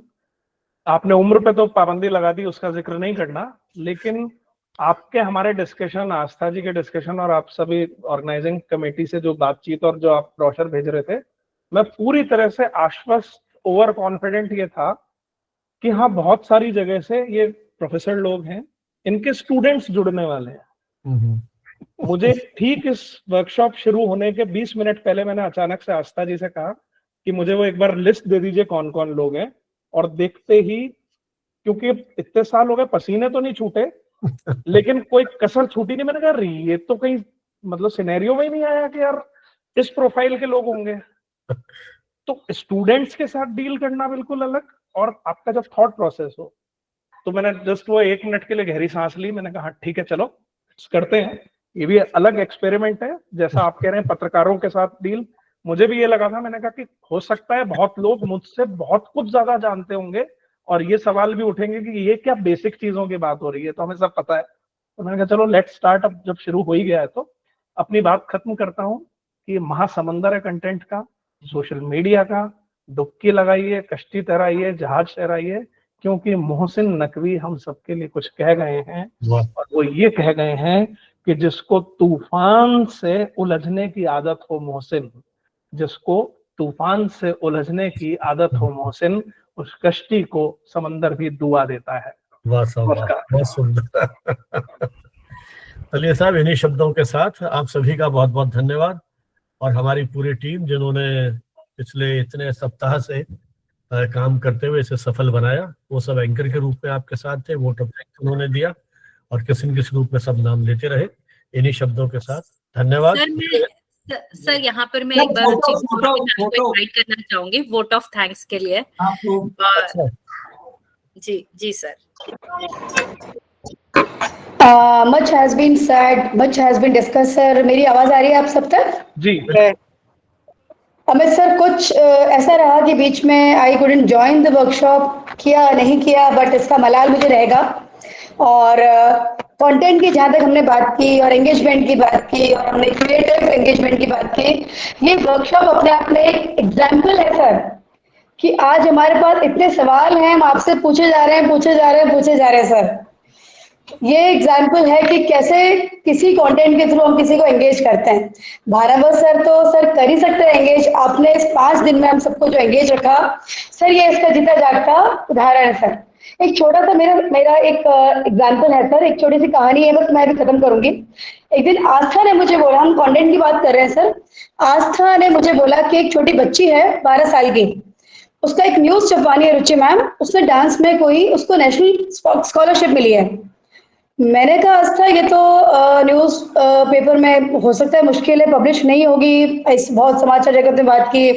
सर उसने मुझे छोटी सी खबर भेजी, उस खबर का असर मैं बता रही हूँ। उस 12 साल की बच्ची का एक कथक करते हुए पोज आया हमारे पास, प्यारा सा पोज आया। मीडिया वालों ने कहा कि एचडी में भेजो। मैंने कहा पब्लिश तो होगी नहीं। मैंने आस्था को बोला आस्था पब्लिश नहीं होगी बेटा, छोड़ते हैं। आस्था ने कहा ठीक है, जितना हो जाए देख लो। अमित सर मैं बता रही हूँ आपको, उस बच्ची की छोटी सी खबर इतनी वायरल हुई, मुझे मीडिया वालों का मैसेज आते रहे कि आप एचडी में फोटो भेजो, इस बच्ची की वैसे फोटो भेजो, और वो 12 जगह वो खबर पब्लिश हुई सर। क्या बात है, वाह। तो एक और चीज मैं शेयर करना चाहूंगी सर। कल मुझे कपिल शर्मा, आपके रुचि जी, आपके शायद नेटवर्क में प्रॉब्लम है, वहाँ ऑडियो बहुत डिस्टर्ब आ रहा है आपका। अरे वो मैम डिस्कनेक्ट भी हो गई है। कहना चाह रही थी कि वो कल कपिल शर्मा शो में गई थी। हाँ, she was a visitor in the Kapil Sharma show yesterday. Okay. हाँ, वो उनका नेटवर्क चला ही गया बिल्कुल। हाँ, मैम डिस्कनेक्ट हो गई है। और कपिल शर्मा के नाम का तो चमत्कार नहीं है ये। कपिल शर्मा बिल्कुल। एक्चुअली कंटेंट को अगर बहुत तरीके से क्रिएटिविटी के साथ अगर परोसा जा सकता है तो पब्लिक तक वो जाएगा ही, तो जाके ही रहेगा सर। पब्लिक एंगेजमेंट जरूर होगा सर। और राइट रिजर्वायर सर, आपने जैसे बात की अभी कि समुद्र है, राइट रिजर्वायर का सर नाम ही सर हमने रखा हुआ है कम्युनिकेशन रिजर्वायर, कम्युनिकेशन टुडे। गड़बड़ हो रही है। रुचि मैम आपकी आवाज कट रही है बहुत ज्यादा। नहीं, हमारी पूरी टीम की तरफ से सर आपको बहुत बहुत थैंक यू और we look forward. Thank you. आप सभी का धन्यवाद Amit sir. We look forward for the next coming episodes on some good content. और सभी का धन्यवाद, सभी को नमस्कार। Thank you so much. Thank you so much, Amit sir. Thank you so much. Thank you, Bhanavat sir. Thank you so much all for Thank you joining the us. organizers and Thank you thank you Bhanavat Amit sir. sir. Thank you Amit sir once again. Thank you.